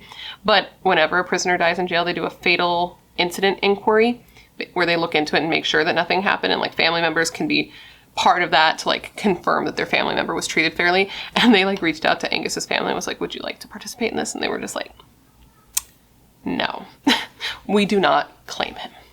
Helen's brother Kevin said of Angus's death, and I quote, "He was a monster. To treat innocent people the way he did was just evil. You would need to be a beast to commit those crimes. I would have wanted him to live longer, to serve more of the 37-year sentence as opposed to getting the easy way out. I do feel for the families of the other victims that he may have had. They'll never be afforded the kind of justice that we received." Now, he was referring to the other victims that Angus Sinclair is thought to be connected to. We know he killed 7-year-old Catherine Rehill, 17-year-old Mary Gallagher, 17-year-old Helen Scott, and 17-year-old Christine Eady. But he was referring to the 4 other people that he was linked to through Operation Trinity. 37-year-old Frances Baker, 36-year-old Hilda McCully, 23-year-old Agnes Cooney, 20-year-old Anna Kenny, and then there are 2 more that others think he was responsible for that I haven't even gotten into today. That's 63-year-old Eddie Catagno and 25-year-old Helen Kane. So today what I'm going to be doing, which is a little different than usual, is I'm going to be going over the timeline. Basically, I'm going to be telling the story of all of these unsolved murders, because when I was looking into the World's End murders, that's the case that I was looking into first. And while I was looking into their case, it was very tragic, and I was noticing that all of the other people that he was suspected of killing or convicted of killing were kind of footnotes in basically every retelling I heard and read about when it came to the World's End murders. It was like, Angus Sinclair is known for these murders, and these just kind of happened. And I was like, well, that's kind of sad, really, because these are still people that lost their lives just because he wasn't able to be convicted of them, and just because they didn't get as popular doesn't mean that they're not worth discussing. So I looked into them because I was very interested, and it was a lot because it's just so many people, but I wanted to bring their stories to you as well because they also matter. So I did all the research and read all the things so you don't have to. Now, today I'm going to tell you the whole story. And while I do, I'm going to be putting on a full face of makeup, hence the makeup and morbid makeup. Now, if that's not really your thing, that's cool. Thanks for hanging out this long. I hope you find a channel that you prefer that covers this story and covers these additional victims. But if you're kind of on the fence, you're not sure how you feel, maybe stick around. I think you could be surprised by how much you like it, and also me. What else? Oh, if you're ever curious what makeup I'm using, it will be in the description box for your convenience. Now, after I give you all the details of this case, I want you to answer the question of the day. And that is this: do you believe that these victims are victims of serial killer Angus Sinclair? Or do you think that their killers are unknown people who are still out there? Let me know in the comments below. Now, with all of that said, come gather around and let me tell you the story of the potential forgotten victims of Angus Sinclair. Okay, so for this video, I'm going to kind of go in I'm definitely going to go in chronological order because I feel like that's just going to make the most sense when talking about his victims. So I'm going to start with his first known kill, which I do think is likely his first kill because of how young he was when he committed this. And this was the murder of 7-year-old Catherine Rehill. And Angus was arrested and convicted for this murder when he was just 16 years old. Okay, so this murder took place on July 1st, 1961, when Angus was, as I said, 16 years old. So on this day, Angus was home alone when he noticed a young girl just going down the street. She was described as skipping down the street, though I don't know how they would really know that. I guess somebody could have seen her, and that's how they knew that. But either way, he noticed a little girl going down the street, and he targeted her basically. And this little girl was 7-year-old Catherine Rehill. And what's really sad about this, I mean, there's everything about this is sad because this is a 7-year-old child, but something that's really sad is Catherine wasn't even from this area. She was just visiting. Her and her little sister Margaret and her little brother Jim were staying with her cousins, I believe is what it was, because their parents, Vera and Patrick was his name, they were in London because they were planning to move there. So they were just kind of looking things over and making arrangement for this move. So Angus approached Catherine and he asked her if she wouldn't mind running an errand for him, which I don't know if this was just more common to be a thing back then where older kids would ask younger kids to run errands for him, or if this was just an Angus thing, but he asked her if she'd run an errand for him and she's like, absolutely, that sounds great. So he gives her the money to go and get whatever it is that he needed, and she ran off to some nearby shops to get it for him. I couldn't find out what she was doing for him, but I know that she went off to some shops to get something for him. And when she came back, he got her to go into his house. How? I'm not exactly sure. Some reports said that he was just like getting her to go give the change to his mother, even though she wasn't there. But the point is, he got her in the house. And as soon as he got her in the house where she was out of sight of other people and no longer safe, he attacked her. He brutally assaulted and raped this 7-year-old child before strangling her to death with the tube from a bicycle tire.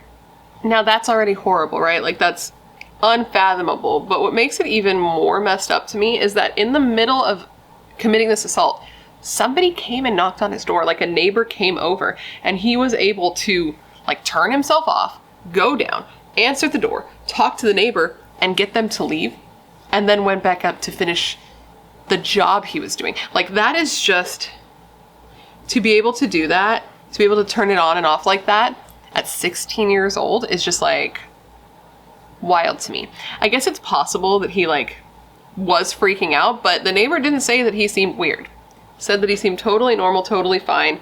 He was in control of himself. And I find that to be very scary for somebody to be able to do at such a young age. Like when you hear about that, to me, I'm like, that is frightening. So when 16-year-old Angus was done assaulting and murdering this child, what he did to try to get away with what he did is horrifying as well. He fixed her clothes like on her lower half so that it could conceal any evidence of a sexual assault. And then he took her and he threw her body down a stairwell outside to make it look like she fell down the stairs, and then went on to act totally normal, like nothing had happened. And she got found really quickly by, I think it was 2 women who were going, like leaving to go and play bingo. And they found her like, oh my God. And then Angus runs out of his apartment acting like, oh my God, what happened? What happened? And like when he's like found her like they did, he's like, oh, I'll call an ambulance, don't worry. And he actually called the ambulance himself, telling the operator, quote, "A wee girl has fallen down the stairs." This poor little girl had blood on her nose and like a large bruise on her forehead, and she died in the ambulance on the way to the hospital. Which means that she was still technically, I mean, this could be wrong. It could have been that she was already dead, but she was pronounced dead on the ambulance ride over. But if she was still alive, that means that he choked her and then threw her down the stairs alive. And that's just like, that's a baby, you know? It's a baby. Catherine's cousin Anne, who she was staying with at the time, said later in an interview of this day, and I quote, "I remember the police coming to the door. It was chaotic. It was really bad. Everybody didn't know what to do. They couldn't believe it. And people thought it was me because we looked alike. We were cousins, but friends. And as I said, she just loved life. Never in a million years would you ever think that this would happen." So after the murder, all the tenants in like the building where it happened started coming out into the common areas, you know, seeing what happened, being nosy, and also like consoling each other because this is horrible. This is a little child that just, to them, fell down the stairs and died. You know what I mean? Like it's really, really horrible. And neighbors noted that Angus was out there chatting away, talking to people, acting like nothing had ever happened. And he even like went over to see his older brother, to like create an alibi, it seems like, or at least just to make himself seem like everything was normal, like he had no care in the world. He just went to go and hang out with his brother, like this was nothing to him. But it didn't work because police did bring him in for questioning, and they tried to question him because they like, I don't know how they knew that he did it, but they seemed to know he did it, and they were trying to get him to confess, but they were unsuccessful. So they actually commissioned his brother, and I think his brother's name was John, and they were like, we need you to try to get him to confess because we know that he did it, you know? So they bring his brother in, and his brother is able to get him to confess. He said that it only took him like 30 minutes of talking to Angus, and Angus was willing to tell police what happened. And he said that his brother didn't seem sorry, didn't seem remorseful at all. He said that Angus was a, quote, cold boy. And he says that he wishes that at that point in time, he could have stopped his brother in his tracks. Honestly, like, his brother was pretty ruthless. Like, he clearly is not about Angus's bullshit. And he said specifically of stopping his brother in his tracks, and I quote, "I would have done time for him. I would have killed him. If I'd known years ago, I'd have pushed him in the bloody canal. And all of these people, all these girls, would never have had that. That is... I know people are like, blood is thicker than water, but like when your blood is like a piece of shit leech little fuck.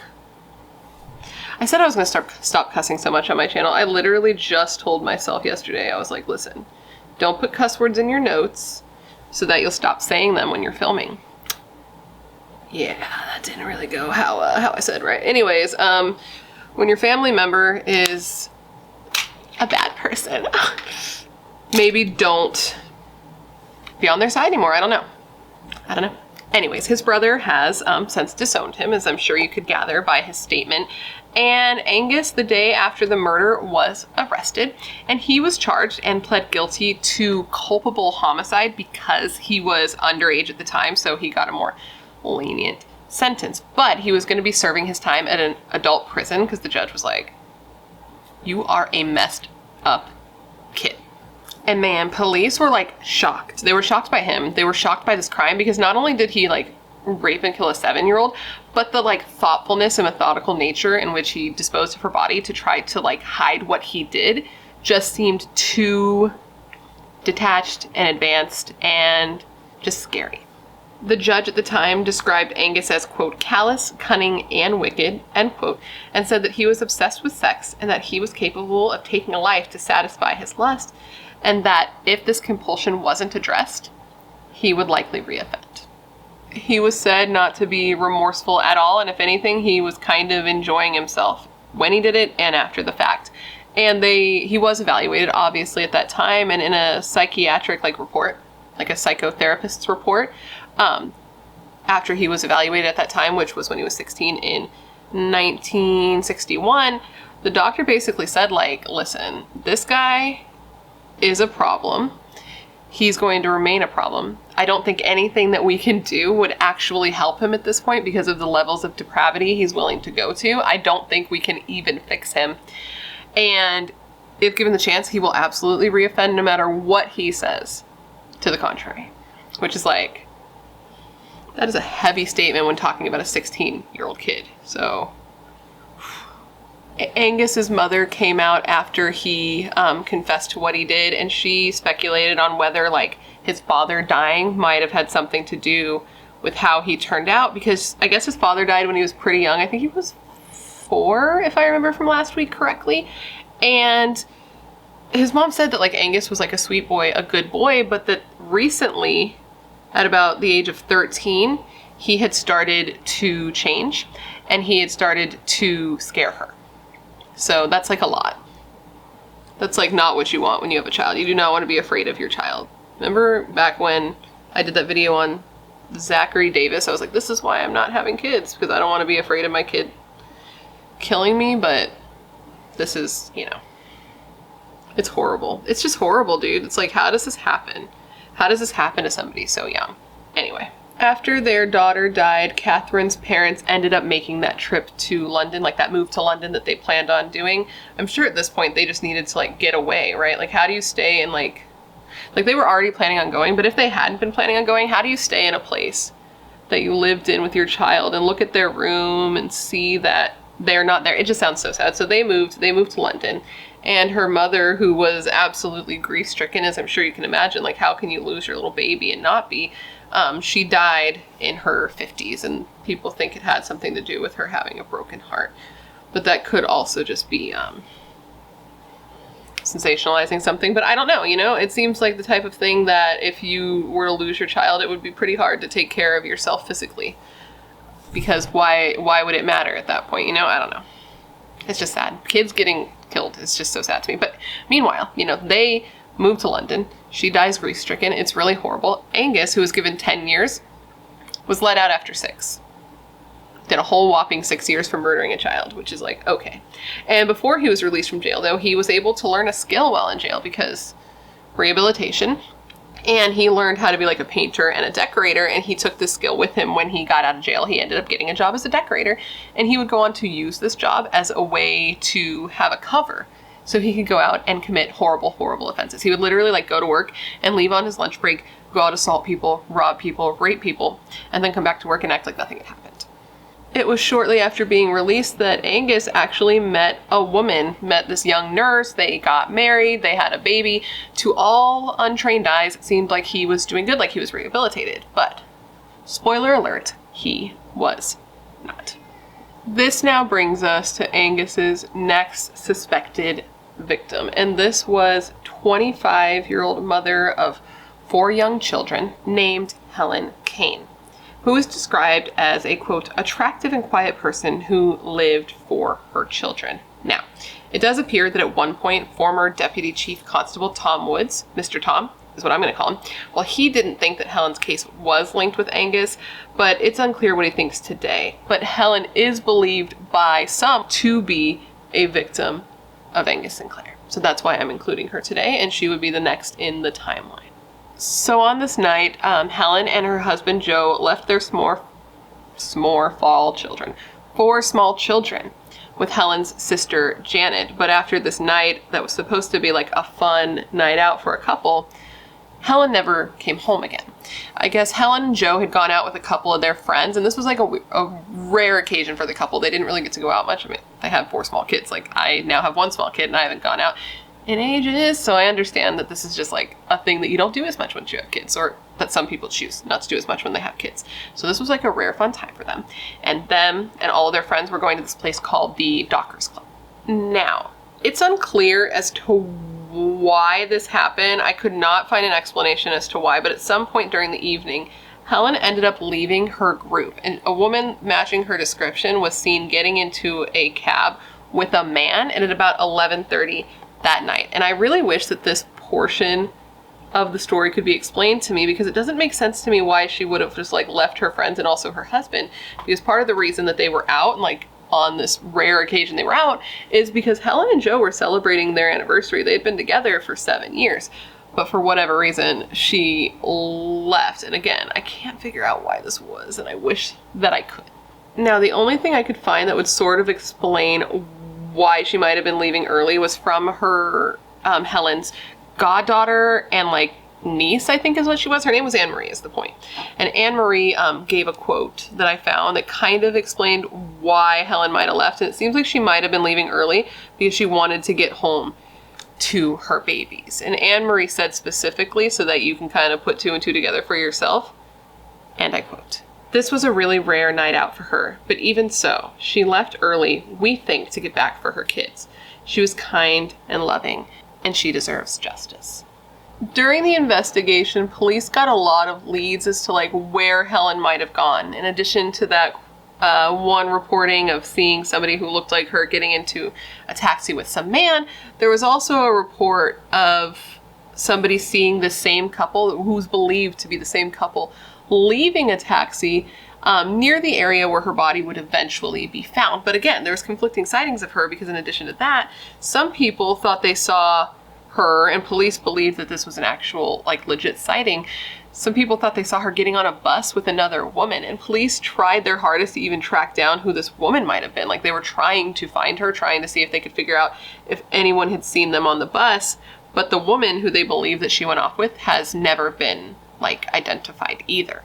Now, on the day that would have been Helen's wedding anniversary, May 25th, 1970, her body was found.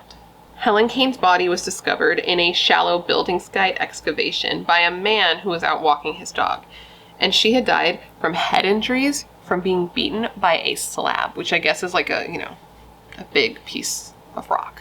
Now, police did everything they could to try to solve this case, right? They tried to locate the woman that she might have gotten on the bus with. They, tried to get any and all taxi drivers to reach out to them to let them know if they had picked up a couple, like the couple who had been dropped off near the murder site. But they, and they even looked into Bible John, which is not a case that I've covered and not one I'm familiar enough with to give you, a synopsis of. But he was a killer who was active in the area, or being investigated in the area at that time. And they even looked in to see if she might have been a victim of him. But every lead came back, they came back empty-handed every time. Now, a retired police officer who had worked on the World's End case did come out and say that he believes that Angus Sinclair is responsible. And clearly, like, police investigating the murder also thought he was responsible, or at least were talking to, because he was questioned about this.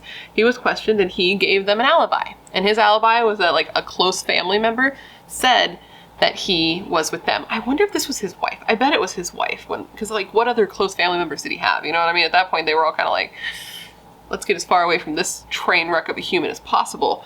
But either way, they checked him out and he had his alibi, and that was kind of that. But Angus lived less than a half a mile away from where Helen eventually was found, and he had only been out of jail for killing young Catherine for a little while when this happened. So he's definitely somebody that people think is a pretty good suspect here. Is he responsible? I don't know. But some police officers do believe that he is, and so does one of Helen's sons. Michael Kane has come out and said that he does believe that it's possible that Angus Sinclair is responsible for his mother's murder, and to this day, her case has never been solved. So now we move on to the next potential victim of Angus Sinclair, and this was a 37-year-old woman named Frances Baker, who worked as a bakery worker, actually.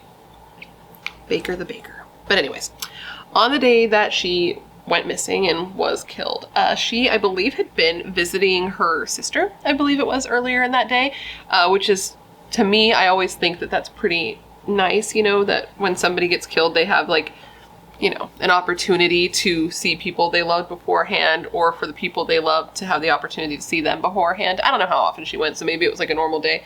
But I said the same thing in the James Byrd Jr. video, that, like, just having that, like, good family time, I think is probably invaluable to those who get left behind. But anyway, it doesn't matter. After she left, her niece, like, walked her out to a taxi, and that was the last time her family ever saw her alive, but it wasn't the last time she'd be seen alive. She, like many women we're going to discuss in today's video, was last seen alive at a pub in Glasgow. Frances's body was found 2 weeks later, dumped 10 miles away from the pub in a wooded wasteland. She had been raped, her pants had been forced into her mouth as a gag, and she had been strangled. Now, I mentioned this in last week's video, but there actually was somebody who was arrested and convicted for Frances's murder. This was a man named Thomas Ross Young, and the evidence that they had against him was circumstantial from what I could find. There was hair consistent with Frances found in the cab of his truck, and he did say at some point that it was possible that he had killed her during a blackout, which is a bit strange, but you know, false confessions happen. But something that was not circumstantial is that it was claimed that some of Frances's items were found, like, in his home that he had given to his daughter, and one of these items was like a cosmetic compact. So that, like, isn't that circumstantial. Like, why do you have this murdered woman's items, and why are you giving them to your child, you darn tootin' creep, because I'm not cussing. Now, he was in jail for 30 years before his death in 2014 when he was 73 years old. But he whoa, my brain turned off. He did declare the entire time he was in jail that he was not responsible, and that instead it was Angus Sinclair that was responsible for Frances's murder. And okay, that's just what he's saying. But it does seem that police believed that he was involved, at least that he was involved in some capacity. Maybe not that he did it alone, but that maybe him and Thomas worked together when killing Frances, because Angus was known to not work alone when committing his murders, which is just like a whole nother level of scary to me. The idea of two people that are this effed up finding each other, like, how do you bring up that conversation? How do you feel comfortable enough to just bring up that conversation? You know what I mean? Like, no. Now, apparently Angus lived on the same street as Frances around the time that she was killed, and that he was known to go fishing in the same area where her body was disposed of. And on top of that, apparently they were able to find a link between Angus and Thomas. It said that these two were buds, and that at some point they had even lived together, and that they lived together near Frances. Now, I couldn't see if this was, like, confirmed. To me, it seems like it's possible, at least, that this link was kind of police's attempt to, like, cover their ass a little bit, be like, listen, yes, we convicted this man and he is in jail. And yes, it does seem like Angus Sinclair might have been involved, but he was involved Also, we didn't mess up here. They were buddies. They knew each other. They lived together. They did this together. Don't look at us. We didn't make mistakes. We just weren't able to get both of them. You know what I mean? Like that kind of thing. I don't know for sure if that's the case. That's just kind of like where my brain went. But it is definitely something that is compelling. The jury, though, clearly felt like Thomas was responsible. Like they didn't have an issue convicting him because they literally only deliberated an hour before finding him guilty of Frances's murder. And it turns out he was a pretty violent guy already at the time that this happened. At the time he was arrested for this murder, he already had a record for assaulting sex workers. He had been found guilty of 2 attempted murders, 2 rapes, assault, robbery, and theft. And police were even suspecting him in the murder of another girl. This was a 17-year-old girl named Patricia McAdam, who was murdered in 1967. Or at least she was believed to have been murdered in 1967, but her body has never been recovered.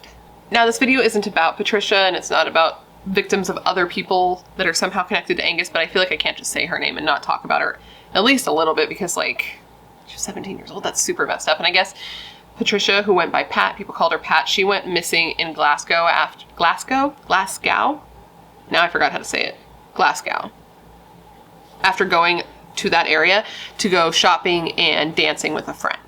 Apparently, her and this friend hitchhiked to get from point A to point B, and the two were picked up by a truck driver. This truck driver was Thomas. Her friend got off in a stop ahead of her, and she was going to ride a little bit further down and get dropped off where she needed to go. So the last time that Pat was seen alive was when her friend saw her leaving with the truck driver down towards Dumfries, which is where I guess she lived or where she was going, but she was never seen alive again. She was last seen wearing a black cocktail dress, a yellow cardigan, a purple coat, and black strapped suede shoes. Now, I guess Thomas was looking, like they were looking at Thomas in connection with her disappearance, and they were thinking about charging him. Even though they didn't have a body, they were thinking about bringing charges against him. But for whatever reason, the Crown, like, wanted to halt on it. They were like, we might do this, but not right now, maybe a little bit later. And then Thomas died in prison. So to this day, that's rude. To this day, her case is also still unsolved.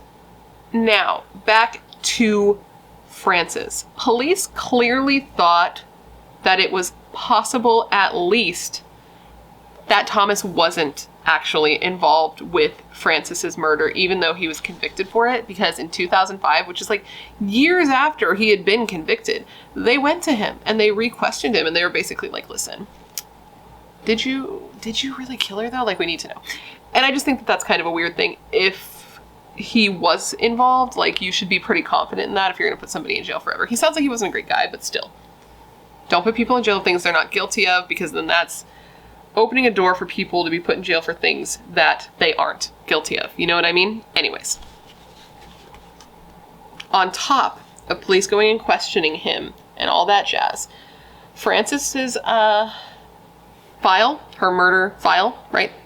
The jacket on her murder was also sent over to the FBI to be looked into by Operation Trinity, which shows that police believed that this case was linked to Angus Sinclair. Now, if you missed last week's video, you're probably like, what the fuck? What the darn? What the heck is Operation Trinity? Which, as I said, you should probably watch that video because you're missing a lot of vital information, but I'll give you a synopsis.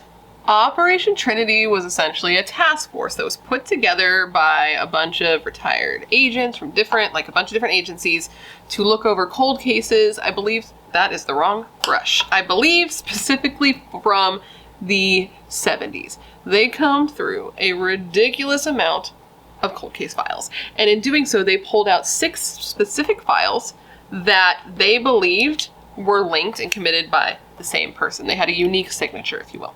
So all of these files were sent over to the FBI in America, right?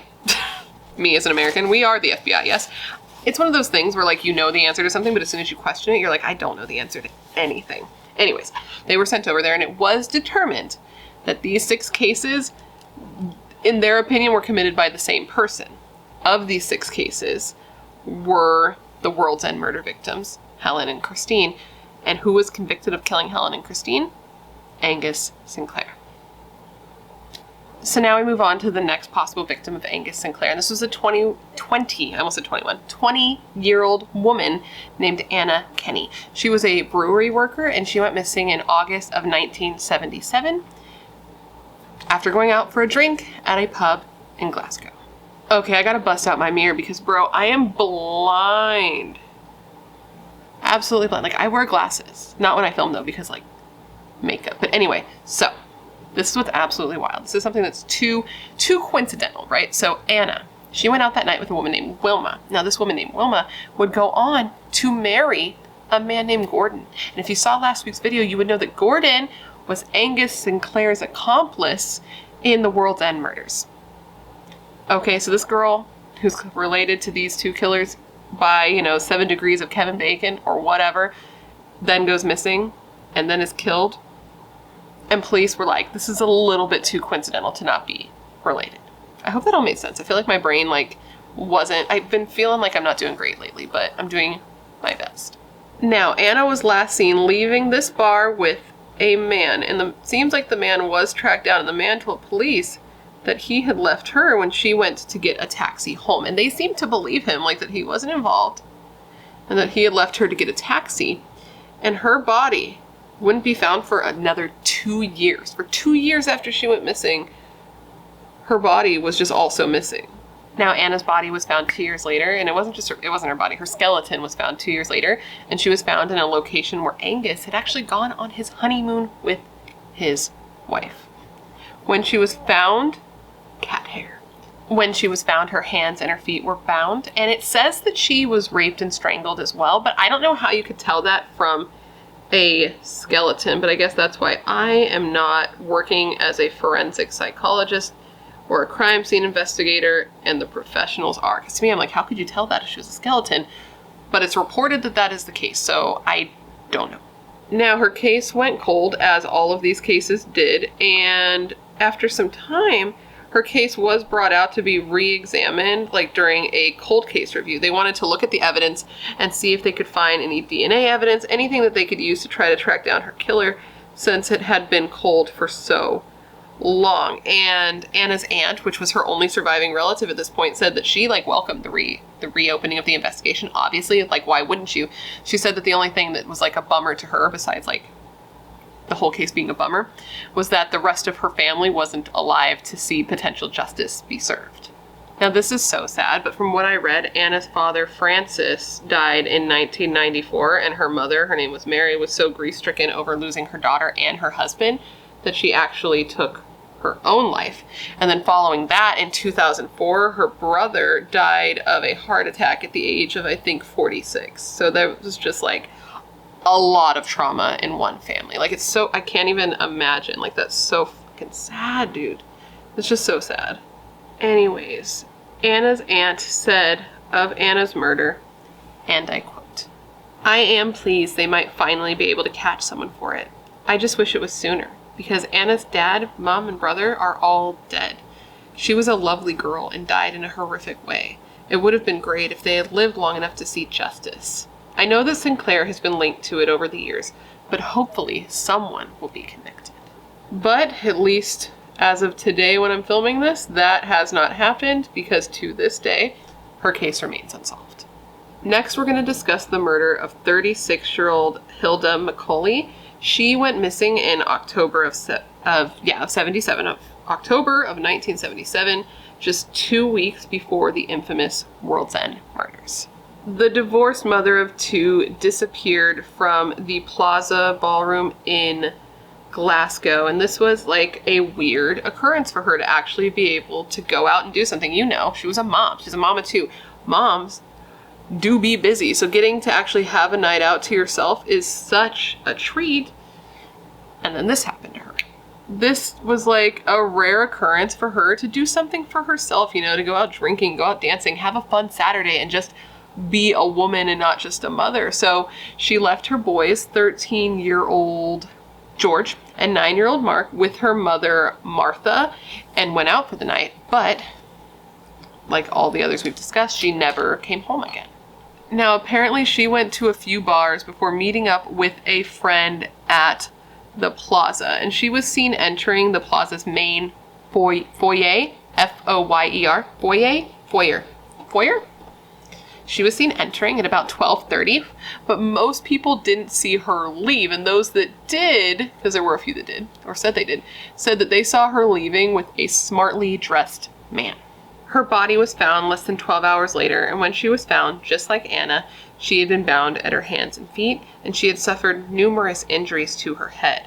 She was raped and strangled, and the lead on the case called this murder a particularly brutal murder. The killer had also taken her coat, platform shoes, and handbag. And her body was discovered, it's so sad. Her body was discovered by kids who were out picking blackberries by an area referred to as Lover's Lane. And apparently this was an area where like numerous bodies had been dumped from what I read, because it was an area that you could easily get to and get away from without being seen. So initially police didn't know who the body belonged to, like they didn't know who the victim was. So they were doing everything they could to try to figure it out so that they could identify her, tell the family all that, start the investigation. But they didn't have to look very long, because her mother, Martha, ended up coming to the police station, and she was like crying, and she said that she read the description like that the media had put out of the victim, and she just knew it was her daughter because she had put two and two together, and her daughter had never come home, and now there was this body that fit her description, which is just, it's so sad too, because her mother said that Hilda lived for her children, and now they were left with no mother. And that's just, it hits different these days, It really does. It really, really does. I cannot imagine leaving my son. Oh my God, no. The investigation into her murder was hard. First off, there should have been a lot of witnesses, because there was like 1,000 different people who had been at that Plaza Ballroom, right? Like they should have been able to find plenty of people who saw something, but a lot of the people who were there didn't want to like talk to police, and they didn't even want to admit that they had been there, because apparently these like situations were often like the patrons were generally single people, and a lot of these people that were there weren't single, and they didn't want like their wives, husbands, boyfriends, all that jazz to know that they had been there in the first place. So that was one obstacle, and they were trying to do everything they could. Like they even looked, again, like in Helen's case, they looked to see if Bible John could have been responsible for this murder also, but apparently he was ruled out. It was seen to be they were pretty certain that he wasn't involved. So again, they're just hitting brick wall after brick wall, dead end after dead end. I cannot imagine how frustrating it must be to constantly be running into dead ends when looking into a case like this, but that's what happened. The case went cold, and like all the others to this day, it has never been solved. Now, 2 weeks after this was the infamous World's End murders, and this was again the murders of 17-year-old Helen Scott and her childhood friend, 17-year-old Christine Eady. Angus Sinclair was convicted of this crime after he was acquitted during one trial. The double jeopardy law was subsequently changed, new evidence was found, and they nailed him to the wall after decades of investigation.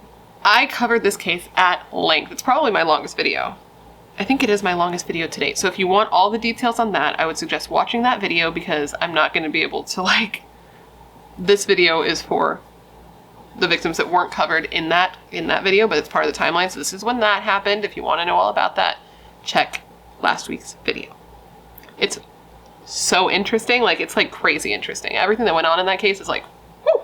So 2 months after the World's End murders, in December of 1977, 23-year-old Agnes Cooney was murdered.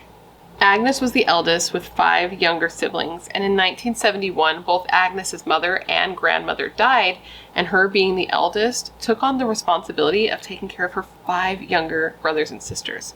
She had plans on becoming a nurse to take advantage of her caring nature, and she had enrolled in nurses' trainings with plans to make nursing her career once her siblings were old enough to kind of take care of themselves, so that she could go on and make this her career and let this be her future. On the night that she was murdered, she had done just that. She had gone on to become a qualified nurse, and she was living just east of Glasgow's city centre. Now, on the night she was murdered, this was December 2nd, 1977, she had gone out with a friend of hers. This was a girl named Gina, and her and Gina had gone to this club. I can't remember the name of the club. It hardly matters, but she'd gone out to this club, and they were going to see Gina's boyfriend's band. It was like an Irish band, and they were going to watch Gina's boyfriend's band play a show. So the two girls got together, they had dinner, They watched the show, heard the music, had a nice night. They even helped the guys like put away their instruments after they did the whole roadie gig. And then Agnes left on her way out of the club. She said goodbye to the bar staff, like waved, was like later players. And this was the last time she was ever seen alive. Agnes was found the next morning at about 9 a.m., 15 miles away from where she was last seen. She, like the others, had been bound and raped, and she had evidence of strangulation, but ultimately she died from being stabbed in the neck, and she was covered in defensive wounds. She really fought hard. She seemed to be the one that fought hardest out of all of Angus's victims. And it's really sad because after Angus was convicted of the World's End murders, Agnes's sister came out pretty upset because there was justice there, but not justice for her sister. And she said specifically of this, and I quote, "Everyone has let us down. We tried to get a case to get justice for Agnes, but we can't because there's nothing. God is the only one now who can do anything." And apparently, like, police officers went to Agnes's family and they apologized. They apologized to them for mishandling things and for destroying evidence and for basically not being able to convict Angus of her murder as well, even though they did believe he was connected. So now we're moving on to another murder that Angus actually was convicted of, and this was the murder of 17-year-old Mary Gallagher. On November 19th, 1978, Mary, who was a machinist and just like a teeny tiny girl, left her house saying goodbye to her mother and her sister at about 6:40 p.m. that day and was on her way to meet a friend of hers who lived on the other side of the railroad tracks. It was near these railroad tracks that she was abducted by knife point, and they could tell this because she had this pinpoint cut into her back and it matched with a cut through her clothes. And then she was dragged to the bushes, stripped, raped. Her neck had been compressed and she had been repeatedly struck in the neck with the knife. And then she was strangled with a ligature made out of her own pants, and her throat was slit. It's so sad, man. This girl, who was the eldest daughter of 5 children, was found naked from the waist down in that condition. A ligature had been used on her just like the others, only her cause of death was that neck wound. And her uncle, I believe his name was James, had to identify his niece's body that way. So police actually did have a suspect in mind for Mary's murder, but when they ran his DNA, this person wasn't a match. But when they entered DNA into a database, national database, there was a match. And the match to the DNA on Mary was Angus Sinclair. Now, and though this happened years before, right, it took till 2001 for this DNA to be linked to Angus after there was a cold case review done on Mary's case. The investigation into Mary's murder was reopened in 1997, and because the initial investigation was so thorough, the new investigators had to sort through like a shit ton of boxes, like a shit ton of cardboard boxes, right? All full of evidence, and they went as far as interviewing over 300 people again, even after all this time. And then in 1999, with advances in DNA technology, experts were able to link semen found in Mary's pubic hair to Angus. And they were able to determine that this DNA, the chances of this DNA belonging to anyone but Angus was like 1,000,000,000 to 1, because it was clear that it was him. So he was like, you know what, here's what I'm going to do. I am going to say that the sex was consensual, right? So that's why my DNA was on her, and that somebody must have gotten to her right after me and killed her. And the jury was like, that sounds like bullshit, dude. And for the record, in case you missed last week's video, that's what he said in the World's End murders also. So this seems to be his go-to, even though it's bullshit, right? Anyway, after a 12-day trial and just 5 hours of deliberation, the jury of 6 women and 8 men found 56-year-old Angus Sinclair guilty of Mary's murder. And this was like decades after the fact, so that is amazing. He denied everything, of course, but this didn't stop him from being sentenced to life in prison. But he would have been up for parole in 2016. And it's wild that they convicted him. Well, I mean, DNA is DNA, but when they went, like the jury, right?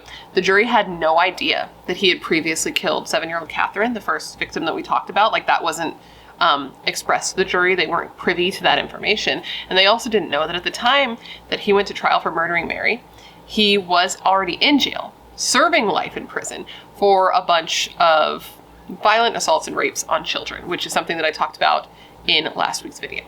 Mary's family was blown away when Angus got arrested for Mary's murder. Like, they had never given up hope, but they had kind of given up hope, right? Like, they really didn't think that anyone would ever actually be brought to justice, just because so much time had gone by from her murder to him actually being caught.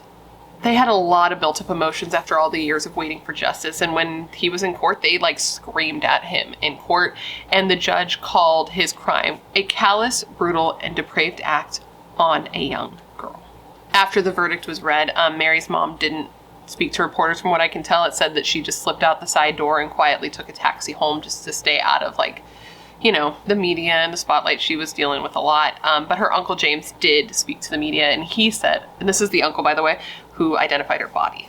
And he said of the verdict, and I quote, "The family have never got over the tragedy. We are happy that this evil man has finally been brought to justice, but our pain and suffering is so deep, it will never go away." And then the lead investigator on Mary's case said of Angus, and I quote, "He's one of the most evil people I've certainly interviewed in my life. There were things going on in his head which clearly I couldn't reach." So after being able to solve Mary's murder with DNA evidence that was that old, after it had been a cold case for so long, investigators were thinking to themselves like, maybe it's time that we start looking into other cold cases and see what we can kind of do here. And this is how Operation Trinity was born, which is what I talked about a little bit towards the beginning of this video and at length in last week's video. Anyway, to make a long story short, Operation Trinity determined that the murders of Frances, Hilda, Agnes, Anna, Christine, and Helen were all committed by the same person, and they then presented their findings to the Crown. But because of the lack of physical evidence, the Crown decided not to pursue Angus on the murders of Frances, Hilda, Agnes, and Anna, and instead decided to only go after him for the World's End murders, which was the murders of Helen and Christine. Former Detective Alan Jones, which I'm just going to call him Mr. Allen, Mr. Allen said that Angus was the type of killer that Scotland had never seen in modern times. He was basically like, listen, there are serial killers in other countries, America, like really intense ones, but in Scotland, in this time, there is nothing to even compare this monster to. Now, it was believed that even though there wasn't the physical evidence needed to prove it, that Angus was responsible for these murders. And I guess his caravan was even spotted at several of the crime scenes. Like, they were like, I know this is the guy. So they decided that they wanted to get kind of a second opinion on what they had found. So they reached out to the FBI and they spoke to a retired FBI agent named Mark. So Agent Mark. And Agent Mark, spent months poring over all the evidence on these cases to make his determination. Agent Mark said of this, and I quote, "They brought 6 cases, and really the request for us was, can you look at all 6 of these cases and render an opinion about whether you think these cases are linked or not? And we requested all the case information, photographs, autopsy reports, anything that they had back from 1977. And after our analysis, it was really clear to me, I felt very strongly that all of these crimes had been committed by the same offender." They looked at their victimology, the motivation involved in the crime, where the women had been abducted from. They looked at autopsy photos. They looked at literally everything that police had collected during their investigations. They looked at what similarities and what differences they had, how they were killed, the weapons used, how and when they were taken, everything. And the FBI was confident that all of these murders were committed by the same person. FBI agent Mr. Mark said that, like, if you looked at these cases, there were several areas of linkage. And if you took a step back and you looked at the big picture, it became clear that they were related. You had all these women being stolen from a relatively small geographical area, right? Edinburgh and Glasgow. And they were all gagged, bound, raped, killed, and discarded in the same way, or a very similar way, and all within a 6-month period. He also theorizes that the reason that these murders seemed to stop and he went from murdering women to brutalizing children is because his last couple of victims, Agnes and Mary, fought him back and fought him back hard. They caused him to deviate from his normal plan, and instead of strangling them, he stabbed and slashed their necks, and they had defensive wounds all over him. On top of that, Angus was getting older. Kids are easier, more vulnerable, less physically strong, less of a challenge for him because he was getting older. He's probably not as strong, probably not as agile, and things just weren't going as easily for him as they had been in the past. So Mr. Mark thinks that that's why the murder stopped and he started brutalizing children, and then ended up getting arrested for brutalizing these children because they were small and vulnerable and really couldn't fight him back the way that strong, capable women could. So he was essentially a little baby back bitch who was like, oh, they're gonna fight me back. I might as well start brutalizing the most innocent of living creatures. Children.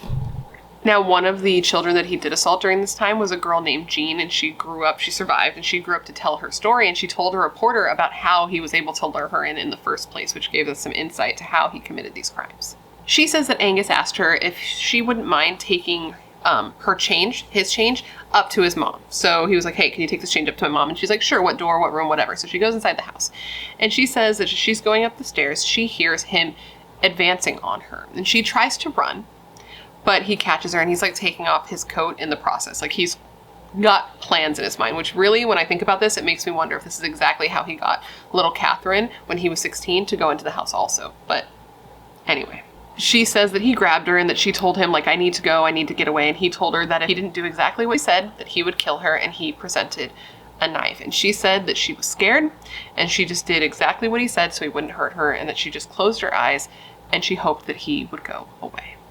Another girl that survived an attack of Angus was a girl named Pauline, and she says that she was at home with her dad one day when two men, one Angus and one an accomplice, who we do not know who that is at the time, came into her home. The accomplice was holding a knife and Angus was holding a hammer. She says that these men then took her and her father, they gagged them and they bound them at their feet and their wrists before Angus beat them with the hammer and then robbed their home before leaving. Apparently, by the way, he did this. I mentioned this in the beginning that he used to do this, but apparently he did this while he was on his lunch break from his job as a painter. Remember I said he was a painter and he would leave on his lunch break and do shitty things? This is one of the shitty things that he did. And this little girl, Pauline, said that when he came into their house, he didn't just steal their money, he stole her sense of safety, like feeling safe in her home, which is just like so up, man. What's really sad here is, again, someone else ended up getting arrested and charged with this crime, and they didn't find out until later that it was actually Angus when his accomplice actually confessed to it later. I didn't see who his accomplice was, as I said, but I don't think it was Gordon, the one that he went on to kill with. But either way, somebody else got arrested for this when it was Angus. Like, he had a horseshoe up his ass, this guy did. It is unknown how many kids Angus attacked during this time. He was finally caught in June of 1982 after he violently sexually assaulted a 6-year-old girl named Lynn. I can't even deal with that. And she was able to identify her attacker as Angus due to the smell of turpentine on him and the flecks of paint that he had in his hair and his shoes because, again, he was a painter. At this time, he was 37 years old and he pled guilty to 11 charges of rape and indecent assault, although he admitted his victims could be up in the hundreds. Hundreds of kids. He is so nasty. That is so gross. Where is Gary Plausch? Am I right? Like, where is Gary Plausch in these situations? That's all I'm gonna say. Anyways, for these disgusting crimes, he was given life in prison with the possibility of parole. He served 20 years and he was about to be eligible for parole for these crimes when he was caught and convicted of the murder of Mary Gallagher. Okay, now remember how I said that Angus and an accomplice broke into this girl's house and he was wielding a hammer at the time of the assault? Well, that right there is going to lead us into the final murder that we're going to be discussing today, and that is the murder of 63-year-old Eddie Catagno, I believe is how you pronounce it. Now, this is clearly a murder that doesn't exactly fit his pattern. It's a guy for one, and it is an older man for another, but there is a connection with Angus. Now, Eddie was beaten to death in his home in, I believe it was July of 1979. Eddie had died of blunt force trauma. His head had been beaten in, and they weren't 100% sure on what the murder weapon was, but what do you think they thought it was? A hammer. Yes, exactly. So that happened, and then the murderer went on to set Eddie's apartment on fire to get rid of any evidence of the crime or anything that could connect him to the murder. Now, as I said, there was a connection to Angus. Now, apparently, Angus and Eddie were buddies. They were homies. They were friends. But just weeks before Eddie's murder, apparently Angus and Eddie had gotten into some sort of fight, had a falling out, if you will. And police clearly thought that there was some sort of connection here and that it was worth exploring because they did bring Angus in for questioning, but he was able to give them an alibi by telling them that he had been with his wife at the time and his wife backed up this story. Now, officers in hindsight say that they don't believe that Angus was properly questioned and really looked into for this the way he should have been in the very beginning. I guess back then, they used to call ahead and be like, ring, ring. Yes, hello. We are going to be coming over and questioning you about a murder. So make sure to get that alibi ready. You know what I mean? So they would give them time to put together an alibi. And Angus was no stranger to lying, right? It wasn't like above him to lie. I mean, he was a pedophile, rapist, murderer. It was theorized that Eddie and Angus maybe got into some sort of fight, perhaps about money, and that Angus had killed him in response to this dispute. Now, is that like a different type of murder than the ones that we have known him to commit? Yes, it's very different. Beating a man to death and then setting his apartment on fire is different. However, is it really, do you really need to stretch before that leap, right? I mean, is it really below this man to kill someone over a dispute when he is willing and able to just randomly murder women this way? I don't think so. And on top of that, years later, years after the initial investigation, police found out that Angus's alibi was bullshit, that he had lied and he had convinced his wife to cover for him and corroborate his alibi. Now, speaking of his wife, well, his ex-wife, because they did get a divorce, she has come out and said that she does believe that Angus is responsible for more murders than he has been convicted of. She said that Angus would disappear for days at a time, and now she believes that he was taking out his caravan to abduct and murder women. She said that he would tell her that he was going back and forth to Edinburgh over and over, but he was doing it for work. She says that she believes that that's not true, that he wasn't going to work, and that instead he was killing women, and she thinks that he continued killing up until he was arrested. Mr. Wood, you remember Tom Wood, we've discussed him several times, the investigator constable gentleman, he said of Angus Sinclair and the years of terror that he imposed on Scotland, and I quote, "Throughout his life, he has been nothing but disaster to almost everyone he has met. He is a violent criminal. He committed extremely violent robberies, a string of very serious sexual offenses against young girls, as well as the murders we now know he committed. And I believe there are probably many, many more crimes he has committed, and we will probably never know." And that is almost a certainty, because Angus Sinclair has died. On March 11th, 2019, he was found dead in his prison cell. He had sustained a number of strokes. He had several strokes back to back, and he was bedridden or confined to a wheelchair. And he just died in the night, and they believe he just died of natural causes. I think it was just his old rottenness just eating him from the inside out, right? That just caused him to stroke out and die, but that's probably not accurate. He probably just died peacefully in his sleep. What a little piece of shit. Angus Sinclair was in prison for 47 of his 59 adult years of his life. And during his few years of freedom, he chose to murder 4 women that we know of, and then to brutalize countless children. And these are just the things that can be proven. That's insane and disgusting.